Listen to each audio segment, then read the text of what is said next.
Xbox is back. Just kidding, it's not. Gotcha. Oh wait, you thought Xbox was back? No, no. We're gonna talk about the Xbox Direct that just recently happened. Shocker, they actually had a Direct. Shocker, they actually are releasing new games. Wow, wow, crazy! It's out of this world. Wow, out of nowhere. What's up, guys? How is everyone doing in chat? All three of you. Let's go. Dun, dun. Also, I got some other news. The motherboard came in a couple days early. It was originally supposed to be the 26th, and then yesterday they told me it was going to be the 25th, and then it came in today. So, yeah, I just need the GPU, and I'll start building my PC. I don't know if I'll be streaming during that period of time. I might just be editing and building my PC and making sure it works and putting everything onto that. But, yeah, we'll see. We'll see when I get my GPU. Wow. Wow. Xbox Developer Direct 2025 recap. Everything we announced because I didn't watch it because I didn't know it was happening. I don't know because, yeah, like Doom is just a Bethesda game. I don't know. We'll just go through it. Okay. All right. We could just mute that. Okay. Maybe not. Okay, so that's Doom. That's South of Midnight. I don't know what half these games are. South of Midnight, I think it's just another like Horizon. I don't know if Microsoft's just going to try making their own Horizon Zero Dawn at this point. Because obviously this was going to happen regardless of whether or not Xbox showed it off or not. I'm pretty sure you can play it on PC. Like, it's not like anyone with a PlayStation 5 is like, oh, dang, that sucks. But anyone with a PC is like, oh, okay, I guess they're just going to release it on PC too, so there's no point of exclusives anymore? Yeah. So we got Doom of the Dark Ages, South of Midnight, Claire Obscure, Expedition 33, and Ninja Gaiden 4. They're actually, yes, making another Ninja Gaiden. Not only that, they remastered Ninja Gaiden 2 Black, which is also available on PC if you want to look at it on there. I don't plan on playing it. I mean, I probably could run it, but I'm not for sure. Anything with the remastered quality is definitely... April, what was that? Wait, what was Dark Ages coming out? May 15th. Oh, I got plenty of time. Because the Doom stuff's on sale right now, but, I mean, I probably could have run the first game. I probably wouldn't be able to run the second game on this computer, so that's what I'm waiting for. Just waiting for all the parts to come in so I can actually play Duke the Dark Age. The Dark Ages. What is this? This looks like Forspoken. Expedition 33... Whoa, is that Final Fantasy? Okay, we're just playing Final Fantasy 16 now. Yeah, new Ninja Gaiden apparently out of nowhere. I guess. I'm not against it. It's just like it's so out of nowhere. Okay, like the Doom sequel makes sense. These other games make sense because of how the other series are doing.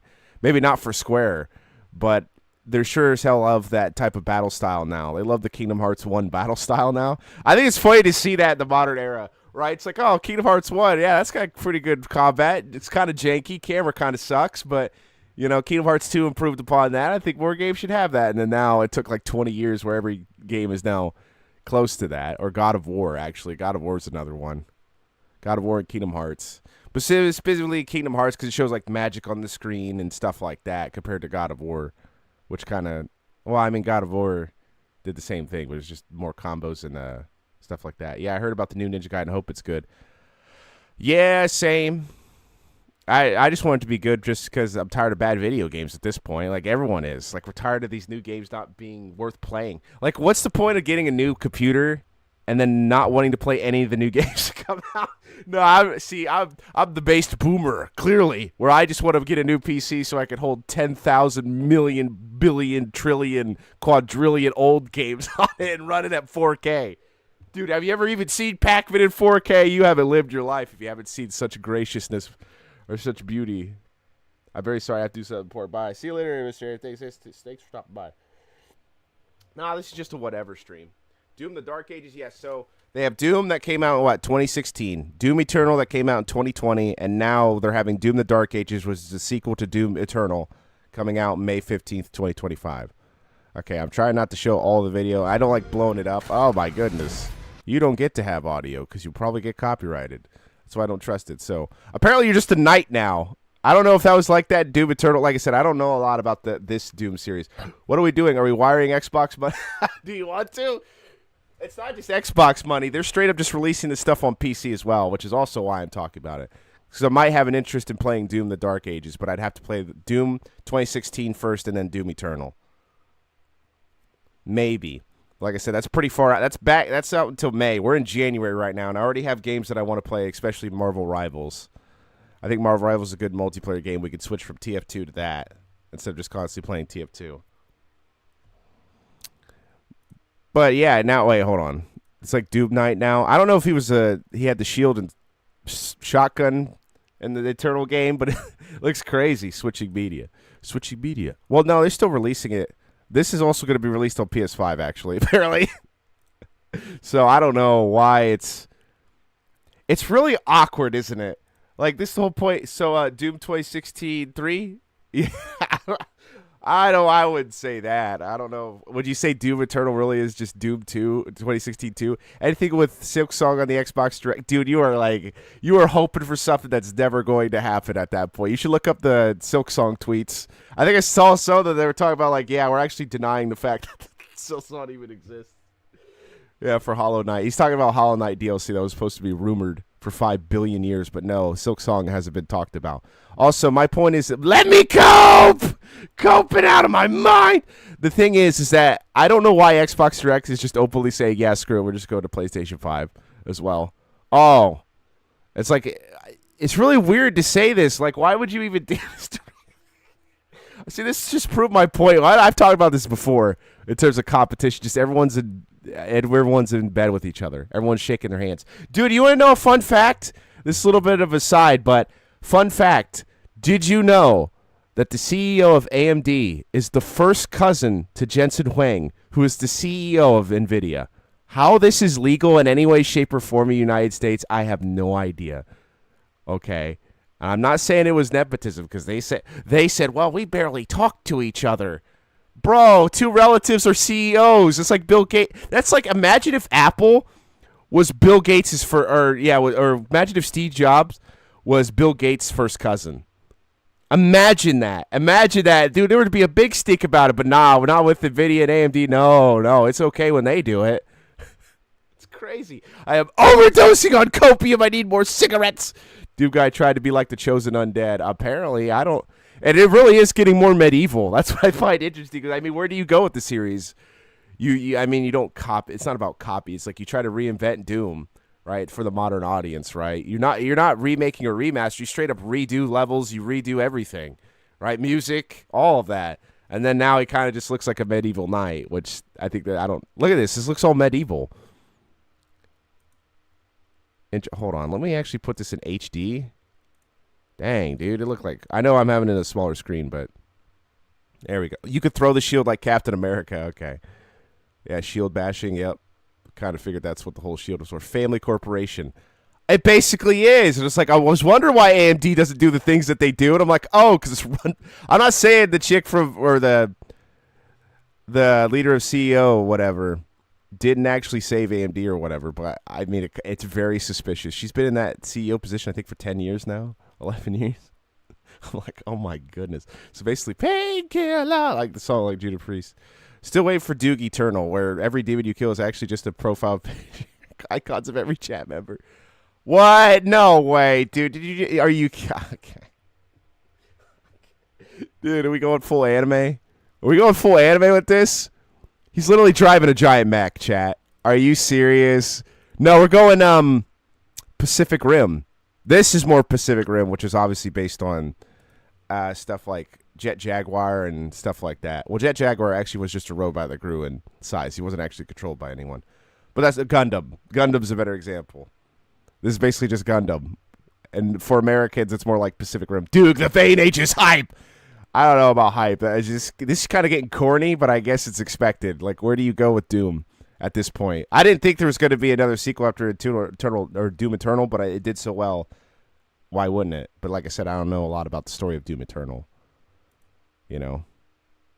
I mean, the Dark Ages kind of makes sense with the title. Like, yeah, we're going through a medieval period of time. Or a place in time where there was no history. That's crazy. I can't believe they're doing medieval stuff, though. But yeah, that's Doom Dark Ages. I don't know if any of you guys played Doom or Doom Eternal, but that's the sequel to it, coming out May 15th, sometime from now. I don't know about this one. South of Midnight looks like it might flop.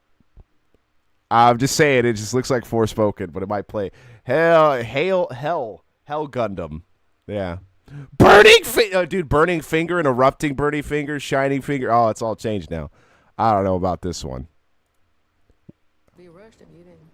Don't mumble. Speak on it. I said we wouldn't be rushed if you didn't waste all that time at the shelter. Now, Okay, this is looking actually more like Dustborn. Okay, I don't even want to listen to them argue. I want to see gameplay. Helping everybody. This has got like wonky animation to it too. Did you see like how the character models were moving? They look kind of a bit weird with their arms. Oh, it's weird. It looks like these models look like they come from like Borderlands 3. Feels like Saints Row, that one too. Oh my god. They look like character models from Borderlands 3, but without the cell shading. Do you guys get that? Like, look at her face. Look at Handsome Jack's face, right? Does it look like familiar? It also looks like the Dustborn character. You guys know what Dustborn is? Anyways, back to watching Family Guy. I will put Family Guy clips in the background just to keep you here. Another Dustborn sounds off. It's not going to be like. I think it plays more like Forspoken. That's why I said that. Even though it looks like Dustborn and Forspoken, I think it'll play like Forspoken. I don't care about the plot. No way. No way you guys are in the middle of this huge thunder. Oh, my goodness. Okay. What is happening? I mean, I'm not listening. I'm worried about copyright. That's why I don't do this. Compulsion Games. It felt like Compulsion making this. Is that Hazel? The trailer got swept downstream with Mama in it, and I. The trailer got swept downstream with Mama in it. Okay. It ain't just about Mama. Okay. I'm seeing these things. This is Forspoken. This is Forspoken. Are you? Oh no.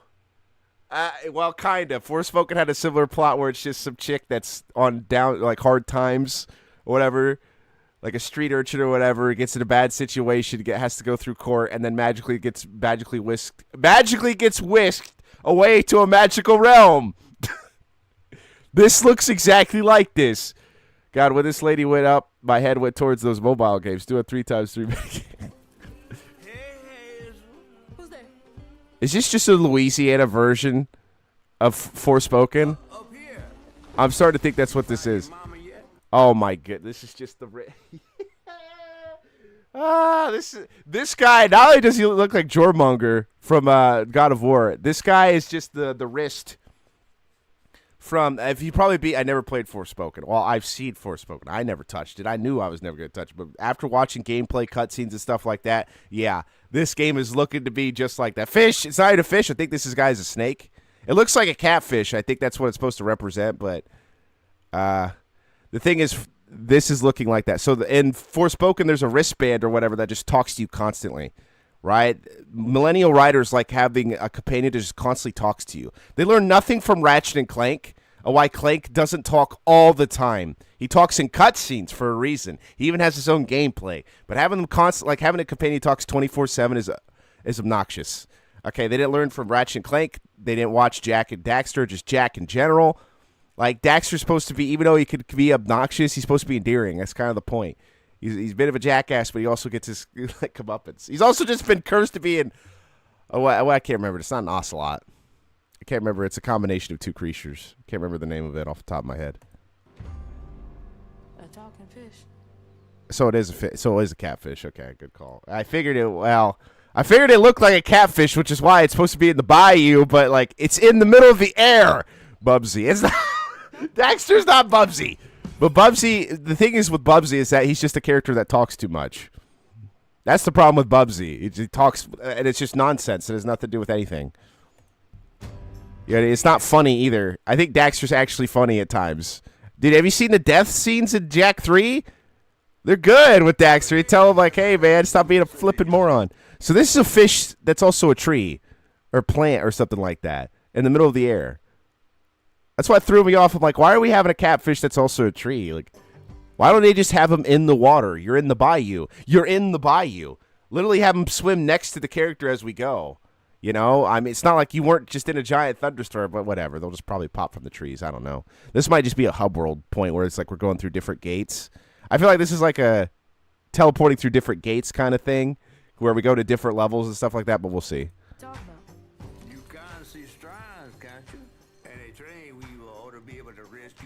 Hub world. I can teach you the rest. Oh, okay. All right. This better work.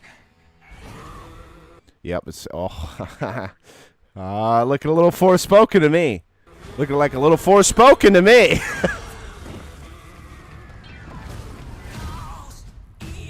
Yo, look at this Red Dead 2 area. Look at this Red Dead 2 area. Yo, remember fishing in Red Dead 2? Look at this. We're going to catch the big old catfish down here in the bayou. Immediately. Hub world immediately. I got to mute that. Yeah, I called it. Called it. Well, hey. Well, it wasn't 1-to-1, but like I said, I don't know why he started in the middle of the air and now he's in the water. Like, I put him in the water. Dude, okay, remember Shovel Knight, the Triple King? Right, he's a trout and an apple combined. He's in the water, and you talk to him to get upgrades and stuff like that. Look, I told you, look, here's the catfish in the water. Literally taking the character to the next location.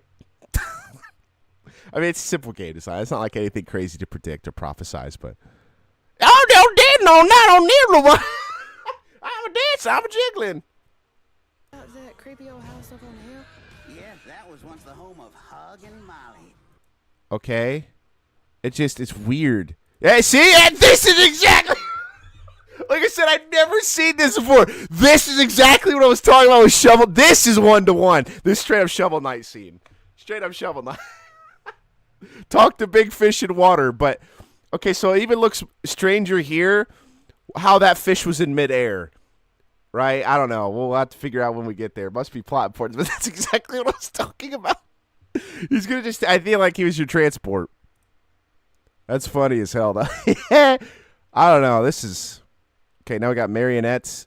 Yeah, it's got weird animations. Do you see the frames per second? It's got like, you know what it's got? It's got, you know, Caroline the movie, like claymation doll. That's the problem. It looks like Tales from the Borderlands without the cell shading, but has weird animation. Did you see like the weird jittering?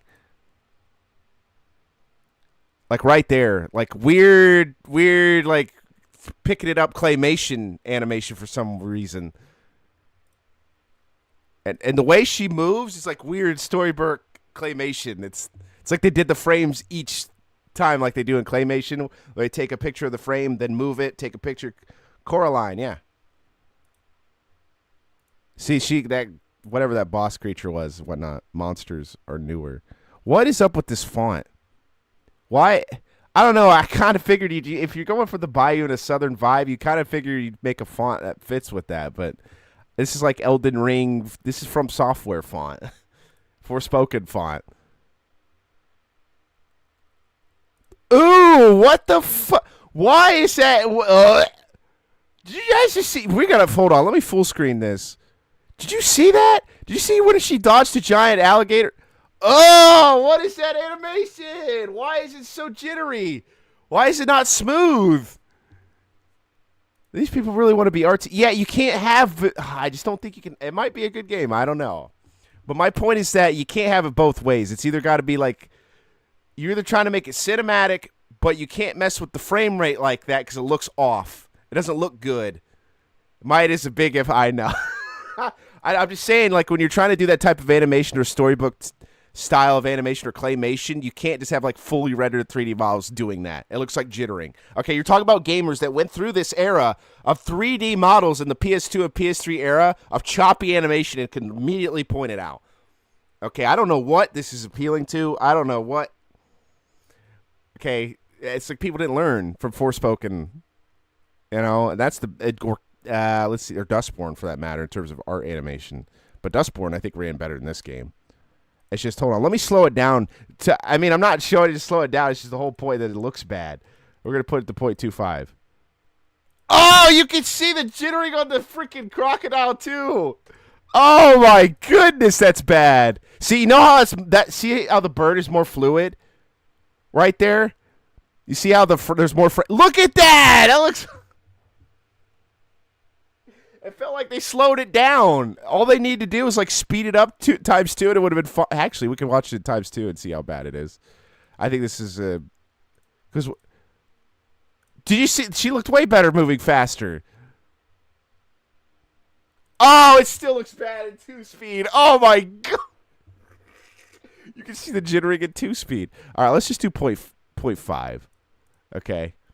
My point is that if you're causing jittering, it doesn't make any sense why there's inconsistent animation. Why does this bird and boss lady spider have smooth animation, but then this creature does not, right? It's inconsistent about its animation style. It'd be different if you were actually making them like in a storybook, right? Where the characters were not 3D models anymore, but 2D models or claymation. That would make sense, but it's way too choppy. Croc is bigger if that's the case. But it shouldn't be jittering this much, is my point. Like I said, look at the bird at 0.5 speed. See how smooth that animation is? Look at the jittering of the crocodile. It's like, while the bird is, yeah, listen to me when I say this, right? When I say, the sound is important here, right? The bird is doing, because there's more frames, right? But the crocodile is doing, on each frame. That's the issue. And you can see, oh my, dude, that jump is so bad. I can't believe that, dude. You showed that. See, and then she has smoother animation here. What? Why? That's 3D models. Like, there's no reason to have it be choppy there and then smooth elsewhere. This is like a frame rate nightmare. You'd be playing this in 60 frames per second. Like, are we going to 24 frames per second? Why are you trying to make it like a movie? Like, what are you doing? All right, we can continue on. See, she has smoother animation here. Why? There's no excuse for that. There's no, like, why are you doing that? See, it's like weird, janky movement. You can even see, like, what? Like I said, Tales of the Borderlands. And now she has smooth animation. Is that, it's, okay. What? Why is there smooth animation here? Or not smooth, but better, right? Okay, so let's go back again. I feel like this is being anal retentive, but this is my point about modern gaming and optimizing your game. They switched from a good quality PC to a poor quality PC for a few seats.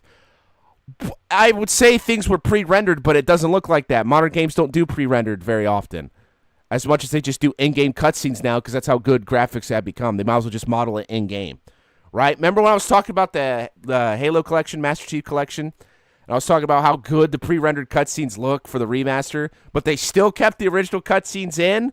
People don't do pre-rendered cutscenes anymore. To be fair, the cutscenes in Halo 2 and 1 were also in-game. So was 3, right? But they aged, just as well as the consoles they came from. But those pre-rendered cutscenes blow all of those games out of the water. You know what I mean? But here, if they want to do pre-rendered cutscenes, they should have just did that. The cutscenes were video file. I don't know what it was, but the animation is like choppy in multiple different areas. Like here, it's choppy. Like, why is it choppy? And then you go to this, and it's smoother. What? Why does that make any sense? Why would you do that? Is it supposed to be, it's the gimmick that one's the real world and one's the fake world? Or that would be interesting. But I would rather just do like small glitches in the game. Do it like Eternal Darkness where they mess up your game on purpose. It does it. I know. It's just, see how this is smoother? See how that was smoother? That looks way smooth. And then it's jittery again. Like, what is this? Oh my, dude. Jitter, smooth, like 30 frames per second. And then it's smoother here. I don't know, dude. You can't have, why are you having cutscenes? Oh my, dude, that crocodile looked bad. Not the model, but like, well, it didn't look like it was in HD the first time around. My man, dude. Alligator again, dude. Alligator or crocodile. Look at that. Did you, oh my, dude. I'm not being anal retentive, I swear. I've just played a lot of games to where you just see this stuff now. Okay? That is... Oh, that looks... yeah, man. Oh, that looks smoother. See what I'm saying? You see how many frames they get south of inconsistencies? On and on south of inconsistency! Like, Slayer. On and on south of inconsistencies! To the south of heaven. Oh, my goodness. Did you see there was a burst of air there? Oh my, did you see like this random burst of air? Oh my, that looks so horrendous. Holy hell. Yes, I'm slowing it down to prove the effect that when you try to look at this even in full motion, it looks bad. Oh my goodness, what were they thinking? They modeled this guy wrong. He also doesn't look that, we could zoom in on this. Oh my. This is gonna have frame rate. I'm gonna laugh when this is CPU bottlenecked for no reason. Because it's gonna be on Steam as well. Damn it, dude. It's crazy. This is the game. Why is it normal there? Why is that like an in-game cutscene sequence? That's what I'm thinking. It's like they're different sequences. The gameplay looks, and then the cutscenes are weird, like inconsistent 30 frames per second. Oh wait, we need to go back. We need to see the alligator chomping her down. Gaming cloud. Look, why is that? Whoa! Why is that smooth but not this? I don't get it, man. Also, they just stole that. Wait. Is that a Sleeping Beauty reference? Bro, ain't no way they made a Sleeping Beauty reference. No, what? The Sleeping Beauty from the Bayou? That's the spinning wheel. That looks exactly like the spinning wheel from Sleeping Beauty. If you guys know the thing about Sleeping Beauty is that Sleeping Beauty. She touched the prick on top of the spinning wheel, and then she went into a coma. That's how she got by Maleficent.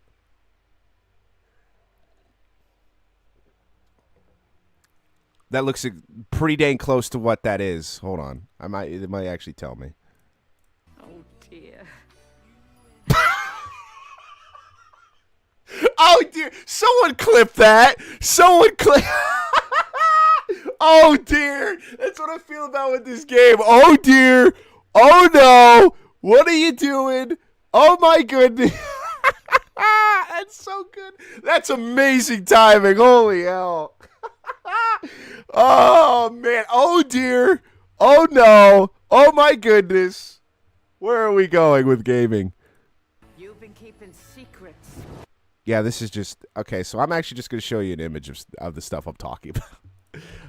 Well, the problem is I didn't want to because my P key's messed up. I'll just look up Sleeping Beauty wheel. Oh, my good. It's 1-to-1. Oh, my... Chat, I am not joking. It is almost 1-to-1. Okay, let me actually save the image so I can put it right next to it. Oh, dude, it's a WebP. Whoever made the WebP file format, I just want to talk. Okay, I don't know why you did it. I don't know why. You think, yeah, oh, we're going to conserve and compress files. Nothing can use it, though. Thanks, though. I mean, it might just be... No, it's straight up the Sleeping Beauty spinning wheel. Specifically, right? You say, well, it's just based on a spinning wheel from ancient times. We're in the bayou! Okay, why? Okay, hold on. Let me get a good picture. That isn't just a WebP. Please don't be WebP. Thank goodness. Wheel. All right. Let me go to images on here. Wheels on the bus go round and round, round and round, round and round. Yeah, anything you clip, I usually feature it, so. All right. For better or for worse.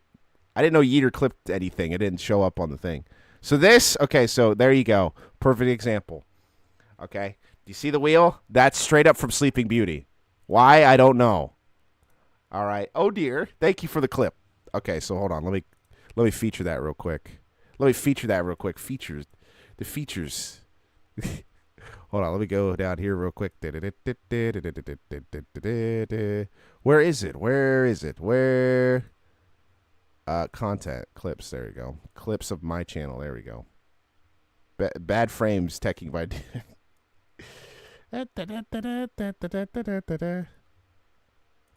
Why isn't it letting me skip all this? I know share clip. How do you...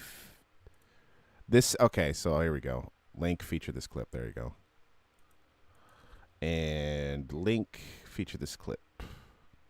Well, you should be doing this after the stream. No, I'm doing it now. Fuck you. We got a lot to talk about today. This is only going to take a few minutes. There, I got them both. I'll just keep it on the clip manager just in case.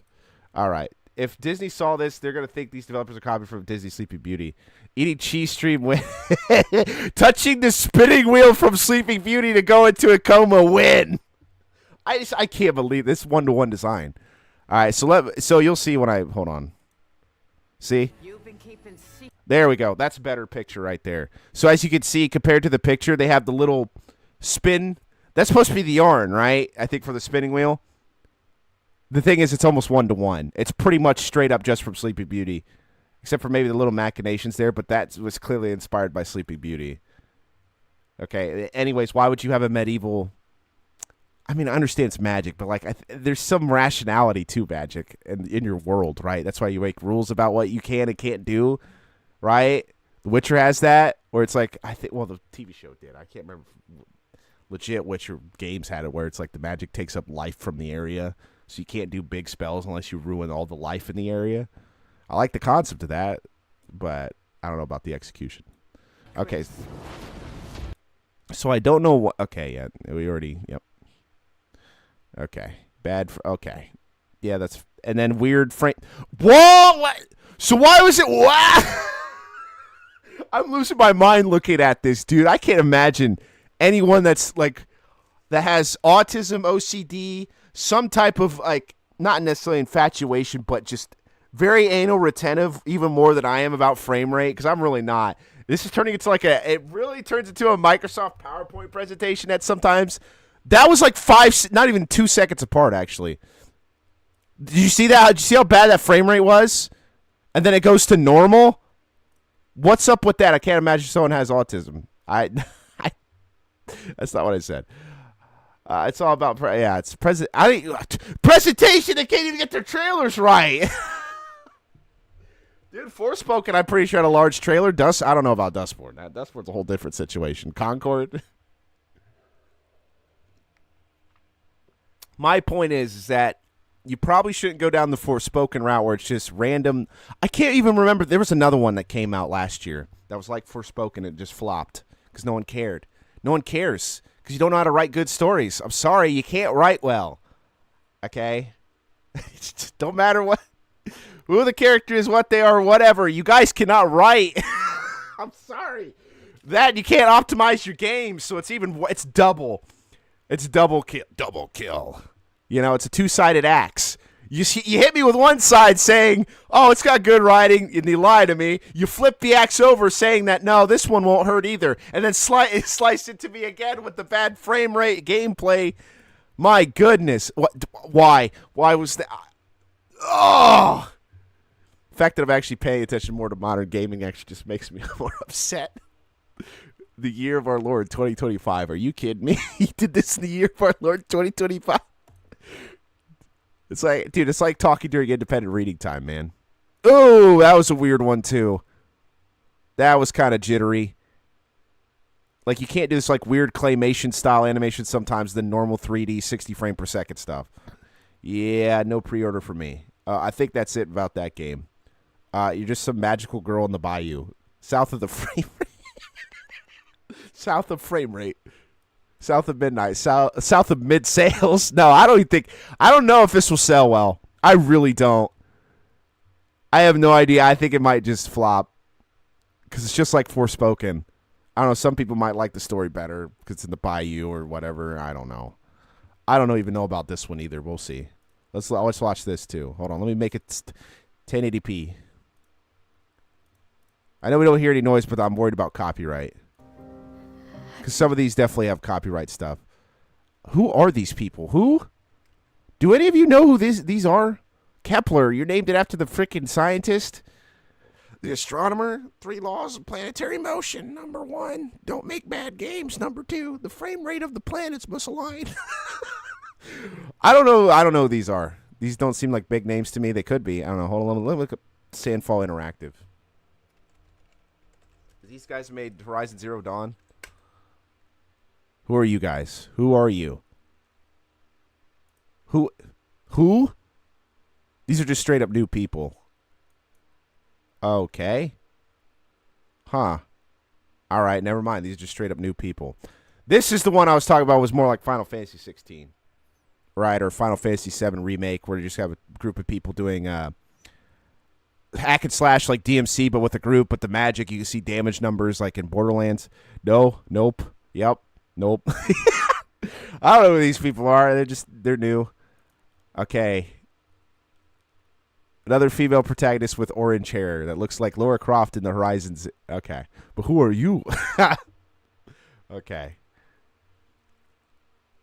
Well, we could probably actually listen to some. Okay, that music's probably copyrighted. What? Okay. Why do they look like? Why does this look like FF15? This dude straight up looks like Noctis's dad.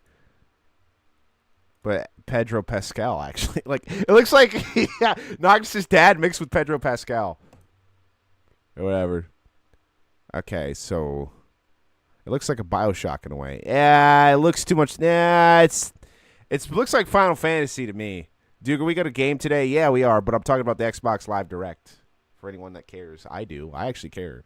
Also, this was made in France, so take that with a grain of salt. That's a joke. Well, Ubisoft. It's not a joke, but you should go look up Ubisoft stock and then laugh. But anyways, or the fact that Shadows got delayed yet again for the second time. Okay, I don't like. Okay, I'm gonna be honest with you. This like weird thing of retro futurism is kind of waning on me. Okay, world full of magic. Use a regular boat to go across water. I hate you. I kind of don't like that in Final Fantasy 14 either. Honestly, but at least they have airships, okay? At least like Sid exists. There's like steampunk gaming. Like it's waning on me, man. I don't care if you have to summon like some random creature to fly. I don't care. I'd rather have that than just like a regular boat crossing a water in this cataclysmic world with magic, weird signs. Like there's this weird schism that forms where you put magic in your world, but I mean. Witcher makes sense. There has to be like a detriment, right, to using magic. It makes more sense if there's a flaw to it. The problem is, I just don't think it's viable to have like a regular boat. This is like, and it looks like a regular boat. It's not like some cool modern boat or like a submarine even. It's just the problem is it'll be a regular boat, and then they'll just put a shield up to protect the boat. Right? Did you just see? I just called it Final Fantasy 15. I just called it. I knew it was just like fun. Did you just see him? Okay, so if people don't know, in Final Fantasy 15, Noctis could just summon his weapons, right? And it looks similar very to that animation. Hold on, I'll zoom in just in case. Here, hold on. Did you? Okay, do you see this guy's weapon forming in? We'll slow it down to 0.25 speed. Exactly what Noctis does. That's exactly what Noctis. Oh my god. So you have the ability to magically summon weapons, but I mean in Final Fantasy 15 they drove around a car too, to be fair, but like I don't know, it's weird with magic. Like there's got to be rules and stuff like that for the reason why they can't do that stuff. Cruising on a boat in a magic world, but like I said, even Final Fantasy back then in like the late 80s, early 90s, because Final Fantasy 4, what was that, 89, 88, 90? That had airships in it. I don't know if the other ones beforehand had airships, but Final Fantasy IV literally has the Red Baron, which are airships, right? And that's cool because that's a technological advancement, even in a magical world, But like, there's only like few specific magic things they do. It's more like offensive, and there's healing, right? They don't really try to make it for transportation and stuff like that. Because Final Fantasy is like obsessed with like chocobos and stuff like that. The wheel vein, the wheel. Jesus, take the wheel, dude. Trying to be like Noctis. This is just hey, compares him to Noctis' dad. Does Noctis things? Well, okay. Yep, runs like Final Fantasy 15. See, look at this world. You tell me. Look at this world, and you tell me you can't transport on magic. I don't know. It's weird. I don't know if it's even a pet peeve. I don't know. It's like it's mild. I don't know. It's just a schism to me. It's a weird divide where you could use magic to do all this crazy stuff. Summon a meteor from space, but you can't use it to, like, fly, right? It's very weird. Like a weird disconnect, or just jump on platforms better. I don't know. Some games do it, some don't, but it's like a weird disconnect between what you think magic can or can't do. All right, we can speed this up. Oh, it already sped up. Okay. Weird group of... This looks like The Incredibles, but Final Fantasy 15. Bro, we really do got prompts. Lamau. Okay. Dude, we got quick time events still? Are we... In the middle of combat, quick time events, dude. Usually when you did them in God of War, it was because the boss died or whatever. Or not. Well, actually, it was usually at the end where they give you a cutscene too. But that was in the middle of God of War 2 where you usually kill an enemy. I mean, like, it obscures the full screen. Oh, the wheel. Oh, my bad. I just keep forgetting to remove this. My bad. That's me. I'm getting closer to touching the wheel. I'm getting closer to touching the wheel every second. Every second, my finger inches closer to getting into a comatose. To a new, brave new world. Yeah, this is just Final Fantasy, but I don't even know what to say. I don't even know what to say. Okay. Quirky little. No way. No way she's flying. I just. Like I said, I've never seen this before. Never saw anything. Literally caught it. Well, one pet peeve is solved. Hey, look, she's flying. Wow, why don't they just make themselves fly? Vay, do you think that a boat is the most magical way of crossing large bodies of water? No, that's not my argument. I said, like, why can't they use things to, like, airships? What did I just talk about airships? Right, that's more of a technologically advanced ship, right? It flies in the air and it carries cargo. I get that. But I doubt these guys are carrying much cargo because they're not carrying it with them. Okay, where do you see the cargo with them? Like, what? They probably don't have cargo. You know what I mean? Not nearly as much to justify it, but my point is, like, in a world of magic, you kind of you'd figure a way to either transport better yet, hey, teleport items. But hey, the flying thing, hey, this game's just proving my point. Or also, like, why don't they just fly? Flies? She's flying now, chat. Oh, people lacking vision. But hold on. They got the flying thing down. I said, why? It's like, if you want to do movement speed, don't just do, like, because even Noctis teleports with his swords. She's straight up flying for movement speed. Chat, you see that? That's called flying. It's not falling with style. I just so funny. Wait, whoa, what the hell was happening in the background on the left? Oh, that's something falling down. Wow, that was blurry as hell. That was blurry as hell. Whatever was falling was blurry as hell. The days when the British were colonized the U.S., they would take apart their ships to use lumber to build village towns. Same idea. It's the same idea, except did the British also have magic? I'm talking about in a magical world, and then this game proved my point. It's like, why don't you just fly around, right? Why don't you just fly? Okay, stop, wait. It's like, it is lacking vision. We're in 2025, right? We talked about how many science fiction novels we talk about that has magic in some of them. Some of it's science, some of it is magic. It might as well be magic, right? I can't remember what the law is called. I think it's one of the Clarke's laws. That anything that is basically so scientific, it might as well just be considered magic at that point because this can't be understood. Yeah, these magical pockets that were very small.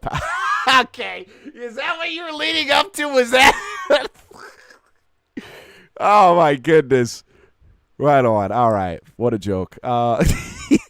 She got weird bulky armor on. Okay, we could speed this up to normal now.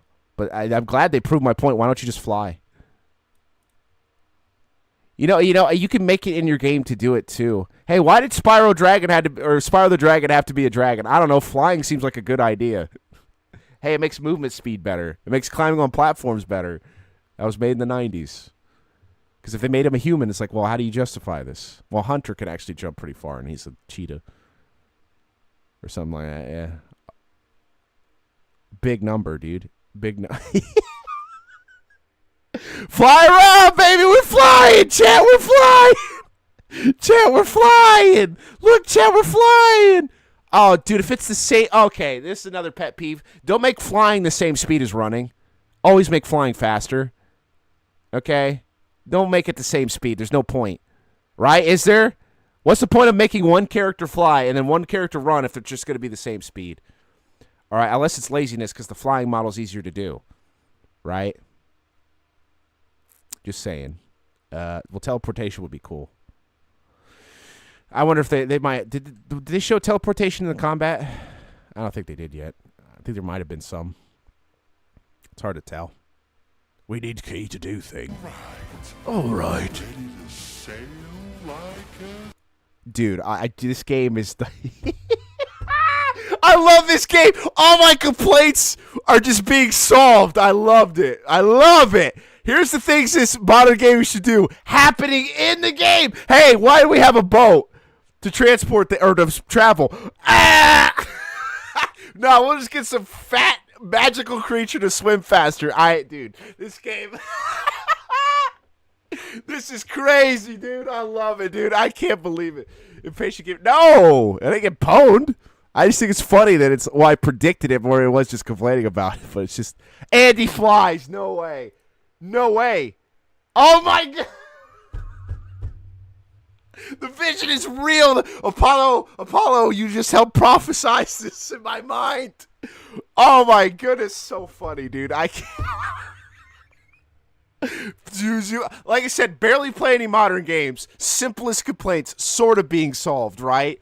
My problem is that it's not very fast. Like I said, what is my other issue? What's the point of flying and running if they're the same speed, right? I mean, easier to make a flying animation because it's not really flying, it's hovering. But, you know, that's so... Oh, he's way faster. Yes. That's so funny. And it's just a fat magical creature. Are you kidding? So instead of a boat, we're going to use a fat magical creature to still...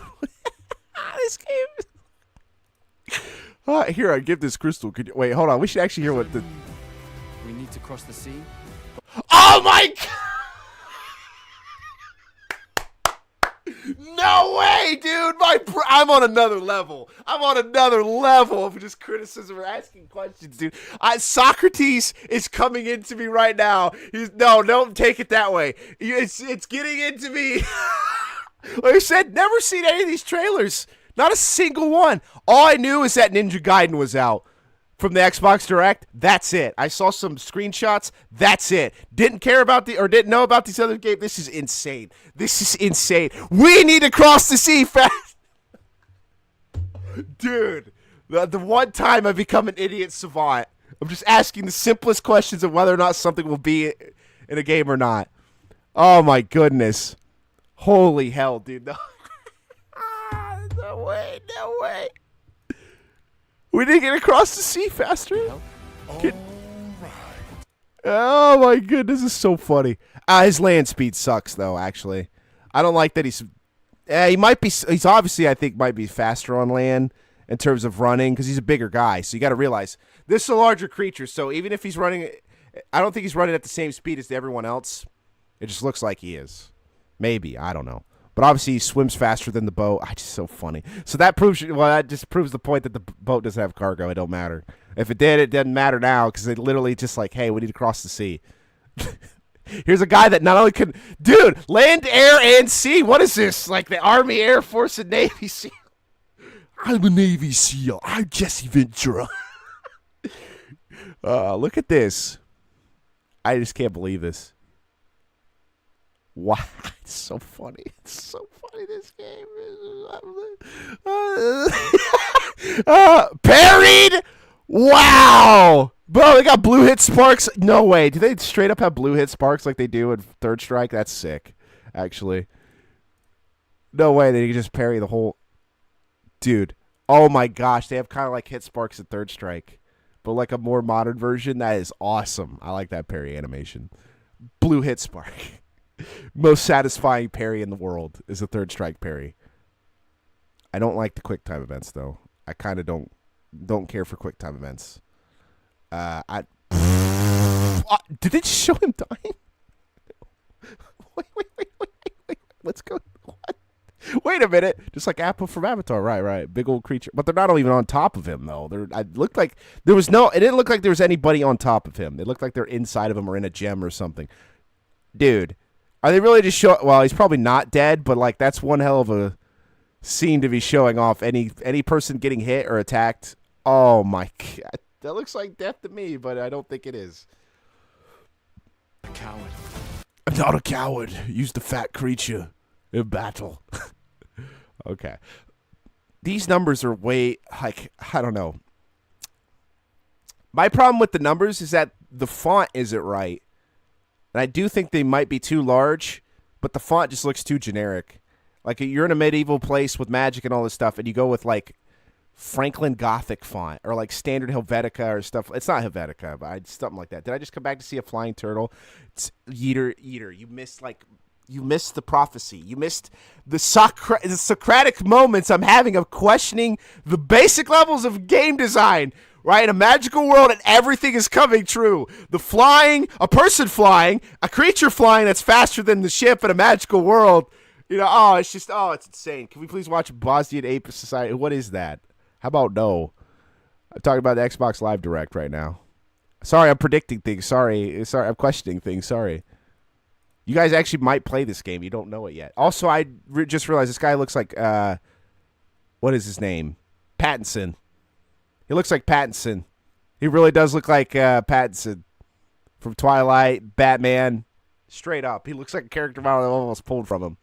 Dude, what's the perfect game in your opinion if you say TF2 or Gartic on sub? Well, I don't think those are I don't think there's a perfect game in existence. You know what I mean?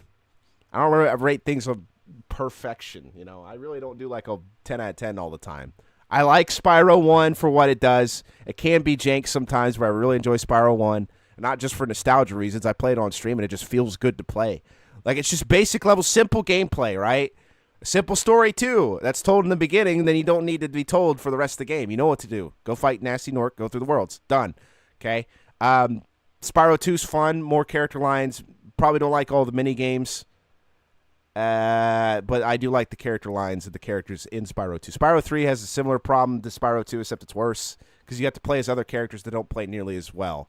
Okay, maybe Sergeant Bird, but he's slow as hell. He just drops bombs from up top. He's a stealth bomber. I am not joking. In a kid's game in the year 2000, Sergeant Bird is just a penguin with an army helmet on that drops bombs.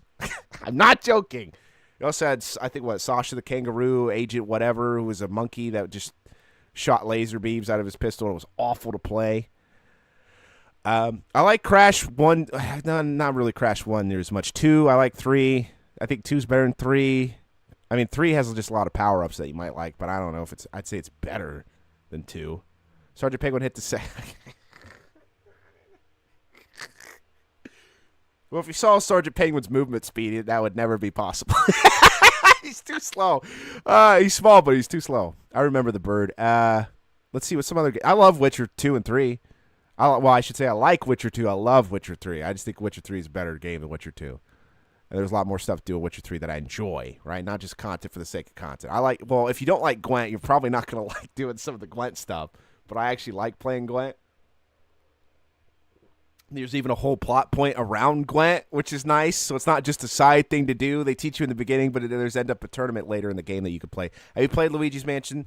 A lot of Nintendo games I didn't really play too often. Like my cousin had all the systems at one point. So that's how I played any Nintendo game at that point. If not, it was at a Burger King or something like that. Walmart. Remember when Walmarts used to be able to play games? This is a great conversation. This is what nostalgia gaming's all about, and I've talked about it before.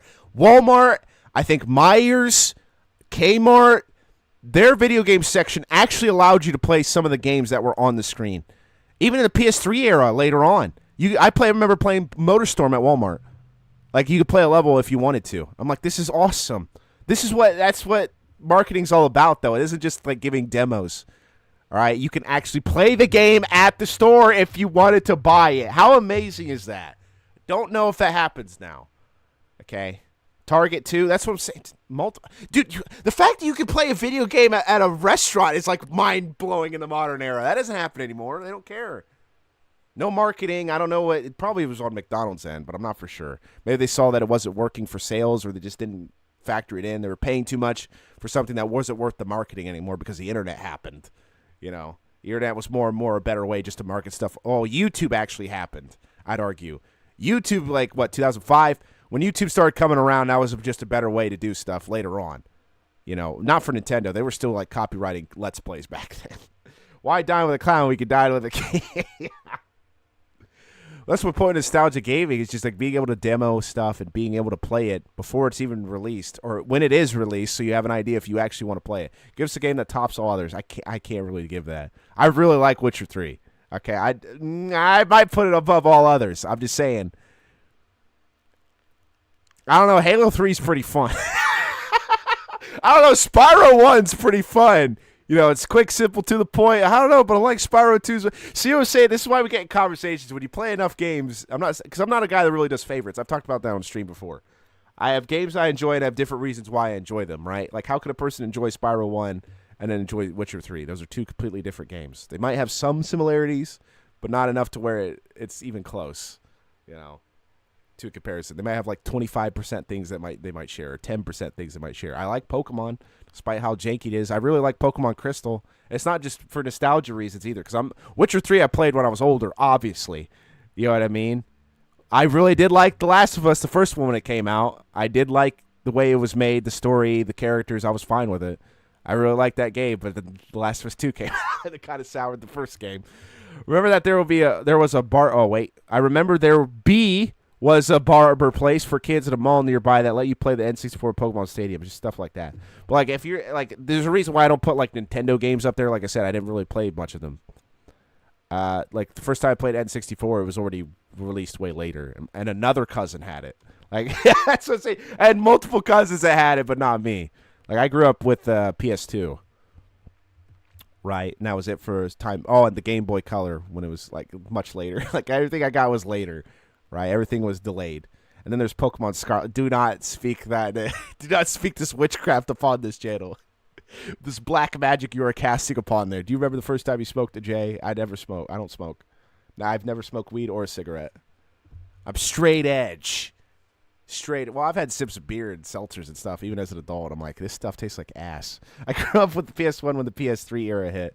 Right on. That's what I'm saying. You never expect when people play. You know, we kind of have like, I call it secondhand nostalgia, where you're not there for the first wave it came out. You know, for certain things. I mean, I think it was around when the PS2 was still getting, because I remember having the PS2 Slim. But I think I got that from my cousin because he didn't want it anymore. Because a lot of my stuff was kind of hand-me-down too. Or it was hand-me-downs or on sale. Never day one. Never had a Game Boy Color day one. I had the lime green Game Boy Color, by the way. Duke, how dare you call it game witchcraft? That's an assault to witchcraft. It's worse than witchcraft. Dude, time travel of Pokemon, I'm not saying it's never happened before, but like you'd figure that plot would have happened in Generation 4. Hey, this is the Pokemon of time. This is the Pokemon of space. This is the god of our world. Oh. Just reset it all. But yeah, Witcher 3's up there. Spyro 1's up there. Spyro 2's up there. Could care less about Spyro 3. Sorry. I just don't think it holds up. I remember playing that rented when I was young. Okay, I guess I had a PS1 when I was... No, it might have been... Well, because in the year 2000, that's when the PS2 came out. It might have been my older brother's. One of my older brother's PlayStation 1 now I think about it. Because that's how I played Tekken. I really like Tekken 3. I love Third Strike, despite the fact I played Third Strike later on. Listen to Judge if you're really edgy. What are yours, Austin, besides Halo? I know you talk about Halo a lot. I don't know.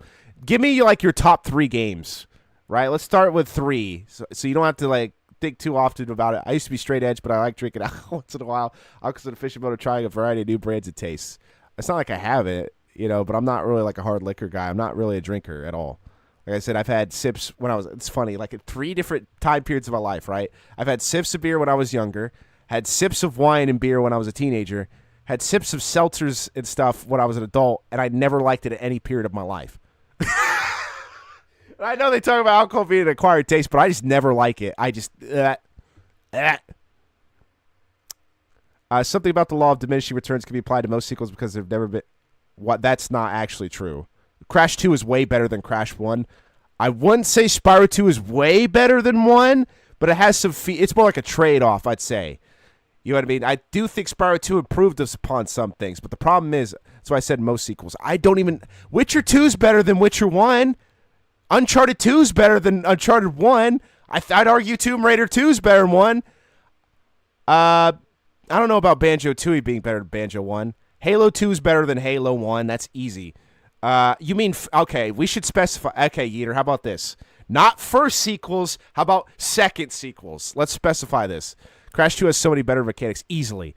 You put Banjo-Tooie, Halo 3, Skate 3 is such a banger of a game. Like, you don't care about the story of Skate 3, but just the simple fun factor of the mechanics and, like, the body damage stuff that you could do, the Hall of Meat, I think they call it. Dude, I played the hell out of Skate 2. See, I was a demo guy. So if the PS3 had any demos that were out that you could download for the PlayStation Store, I'm on it.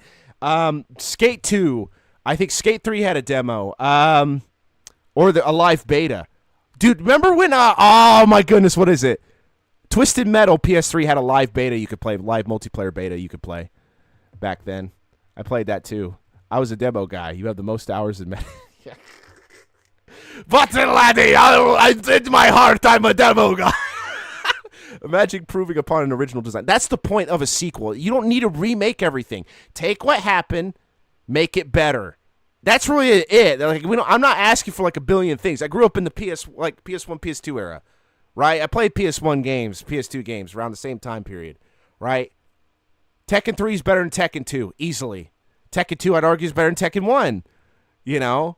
They improved upon the design of the game and what was being done in the game. The story of Tekken's out there, but that's my point in terms of game design. You know what? Hold on. We actually should just talk about game stuff. Okay. Oh, man. Okay. I want to get through this real quick. This is Ninja Gaiden 4. So, I don't know if you guys care about Ninja Gaiden. This is all just cutscene stuff. Okay, there's the gameplay. Do you guys like Ninja Gaiden at all, by the way? Or as an aside, we'll go back to nostalgia gaming. I'll just start drawing stuff for you guys in terms of what I think of like sequel design and stuff like that. Also, Platinum Games is coming back to make this. So, Bayonetta, Metal Gear Rising Revengeance. What the F is a Tekken? It's a fighting game. Usually centered around the Mishimas. Usually it's the focal plot point. Ooh, the first iteration of a thing was better than the sequel. You shut up. You're boring. Not your opinion. You're purist. I don't know. Do you think... Because some things aren't really a true sequel. Would you say, like, Super Mario 64 is a sequel to, like, Mario World? No. Like, it's not a sequel. It's just a different game. You know, it's not... It's part of the mainline series, but the stories don't connect all the time. You know? That's what modern sequels kind of do. In a way. This game looks fun to play, though. If you like Bayonetta or Metal Gear Rising Revengeance, this is probably going to be pretty fun for you to play. It looks good, too. It doesn't seem that bad. Like, the frame rate's not choppy. You notice that? We went from 2 games that are like, the frame rate, whatever, blah, blah, blah. Or that was more of the South of Midnight. The other one was just, I don't know, Final Fantasy. This is the original, one of the original hack and slashes, so... Like, this is one of the larger games in the hack and slash area. God of War was hack and slash, DMC, and then this game, Ninja Gaiden. Not for the NES. No, like the first 3 Ninja Gaidens, no. Ninja Gaiden Black, though, was. And that's why Black 2 got a remaster. This game looks good. I can't really fault it for anything at this point. I don't know, maybe... I don't know. Platinum doesn't really... Well, I mean, they do good graphics. They do graphics for the time. Like, Metal Gear Rising Revengeance does look like a PS3 game. PS4 game, sort of. But would you say that Captain America Birth of a New World is a sequel to anything? And it's Brave New World, not... We literally watched the trailer. Austin, oh, you weren't even there for that, dude. Oh, you missed it. I watched the trailer. It's not even... My problem is, like, it's not a proper sequel. It does, like, this... It's how do you call it in this? It's not a proper sequel. It's an add-on. It feels like DLC is the best way to describe it. Right? I'm there for Liv Tyler. I think she still looks pretty good. Start being like, what, 50? She did like 20 years ago, Lord of the Rings. She was looking good then, but yeah. So they remastered. I don't know if you guys like Ninja Gaiden Black specifically, but yeah, they remastered the game. That was just nothing but cutscene. Wow. Okay. All right, let's talk about nostalgia gaming. Let's talk about sequels. This is a good idea. This is a great segment. It's going to allow me to... There it is. I just have Paint. I'm not using Paint 3D. I'll put it on the screen for you guys. I do have... Wait, I do like having some remakes of really old games, like how they added Paper Mario Thousand Year Door on the Switch. They even solved one of its biggest issues. Yeah, I mean, I'm not against that idea of remastering something that was busted. My problem is remastering something just to gain more money from it. That's not the same thing. I'm not saying they did fix nothing, but it's just like it's more likely to be a cash cow. You know what I mean? Brave New World, it's not like Marvel's just going through the motions now. They don't care. They got theirs from Endgame. Everything afterwards is just a sham. Or not a sham. It's a facade. It's better yet. It's a shadow of itself. All right, so the thing with sequels in the modern era is that they need to think like this, right? This should be a sequel mentality. Is that it should be one, and then you add another one to it. It shouldn't just be a number, right? It shouldn't just be a number that you put onto something. There should be something that is added on or improved upon from the original game to make it good.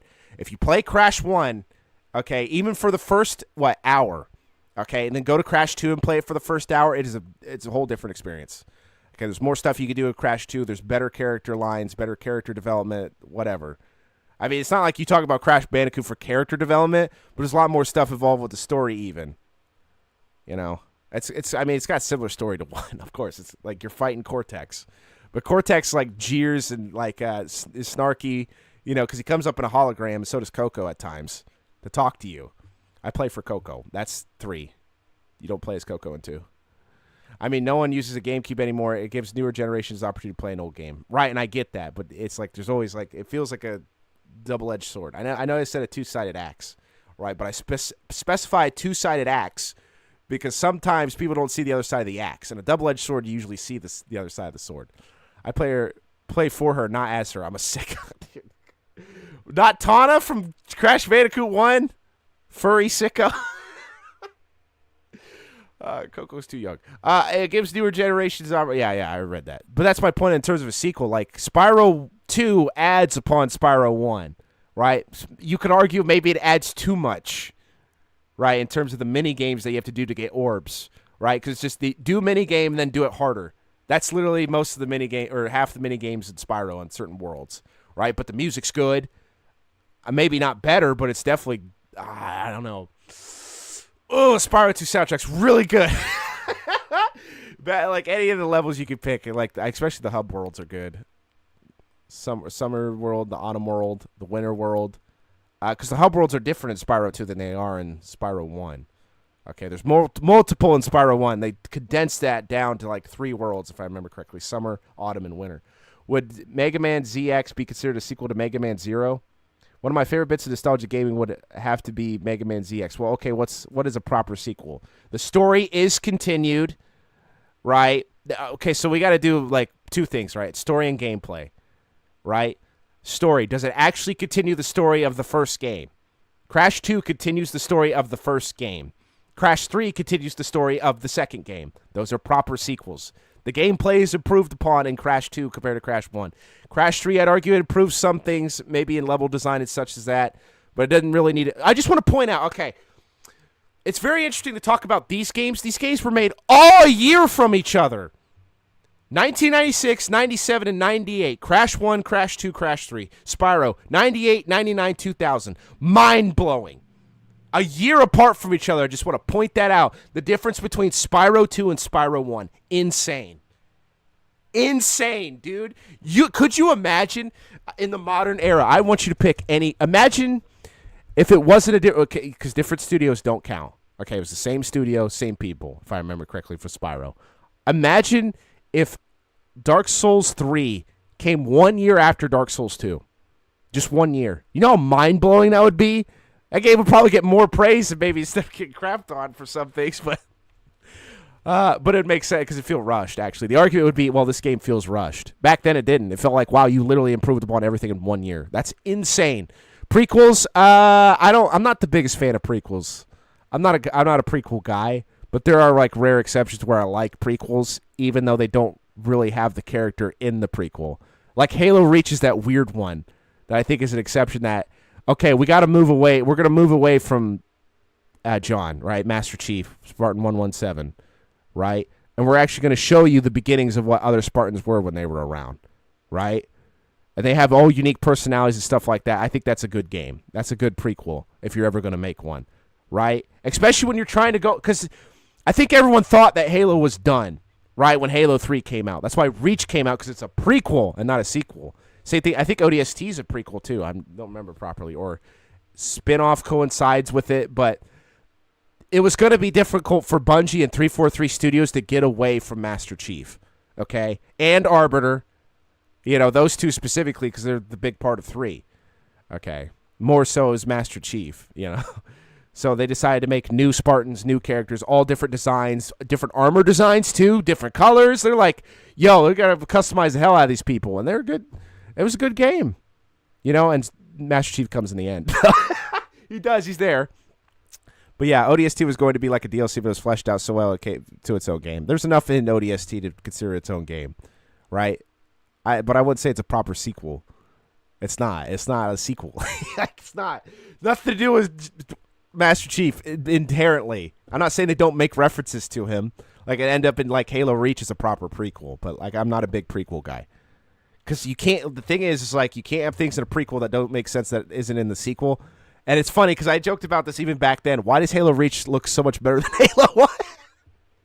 It's like, it's kind of like, that's why I don't like that. It's just make the first game first. Don't make prequels. But, you know, it's just Halo 2 after Chief left Earth. It's a good perspective.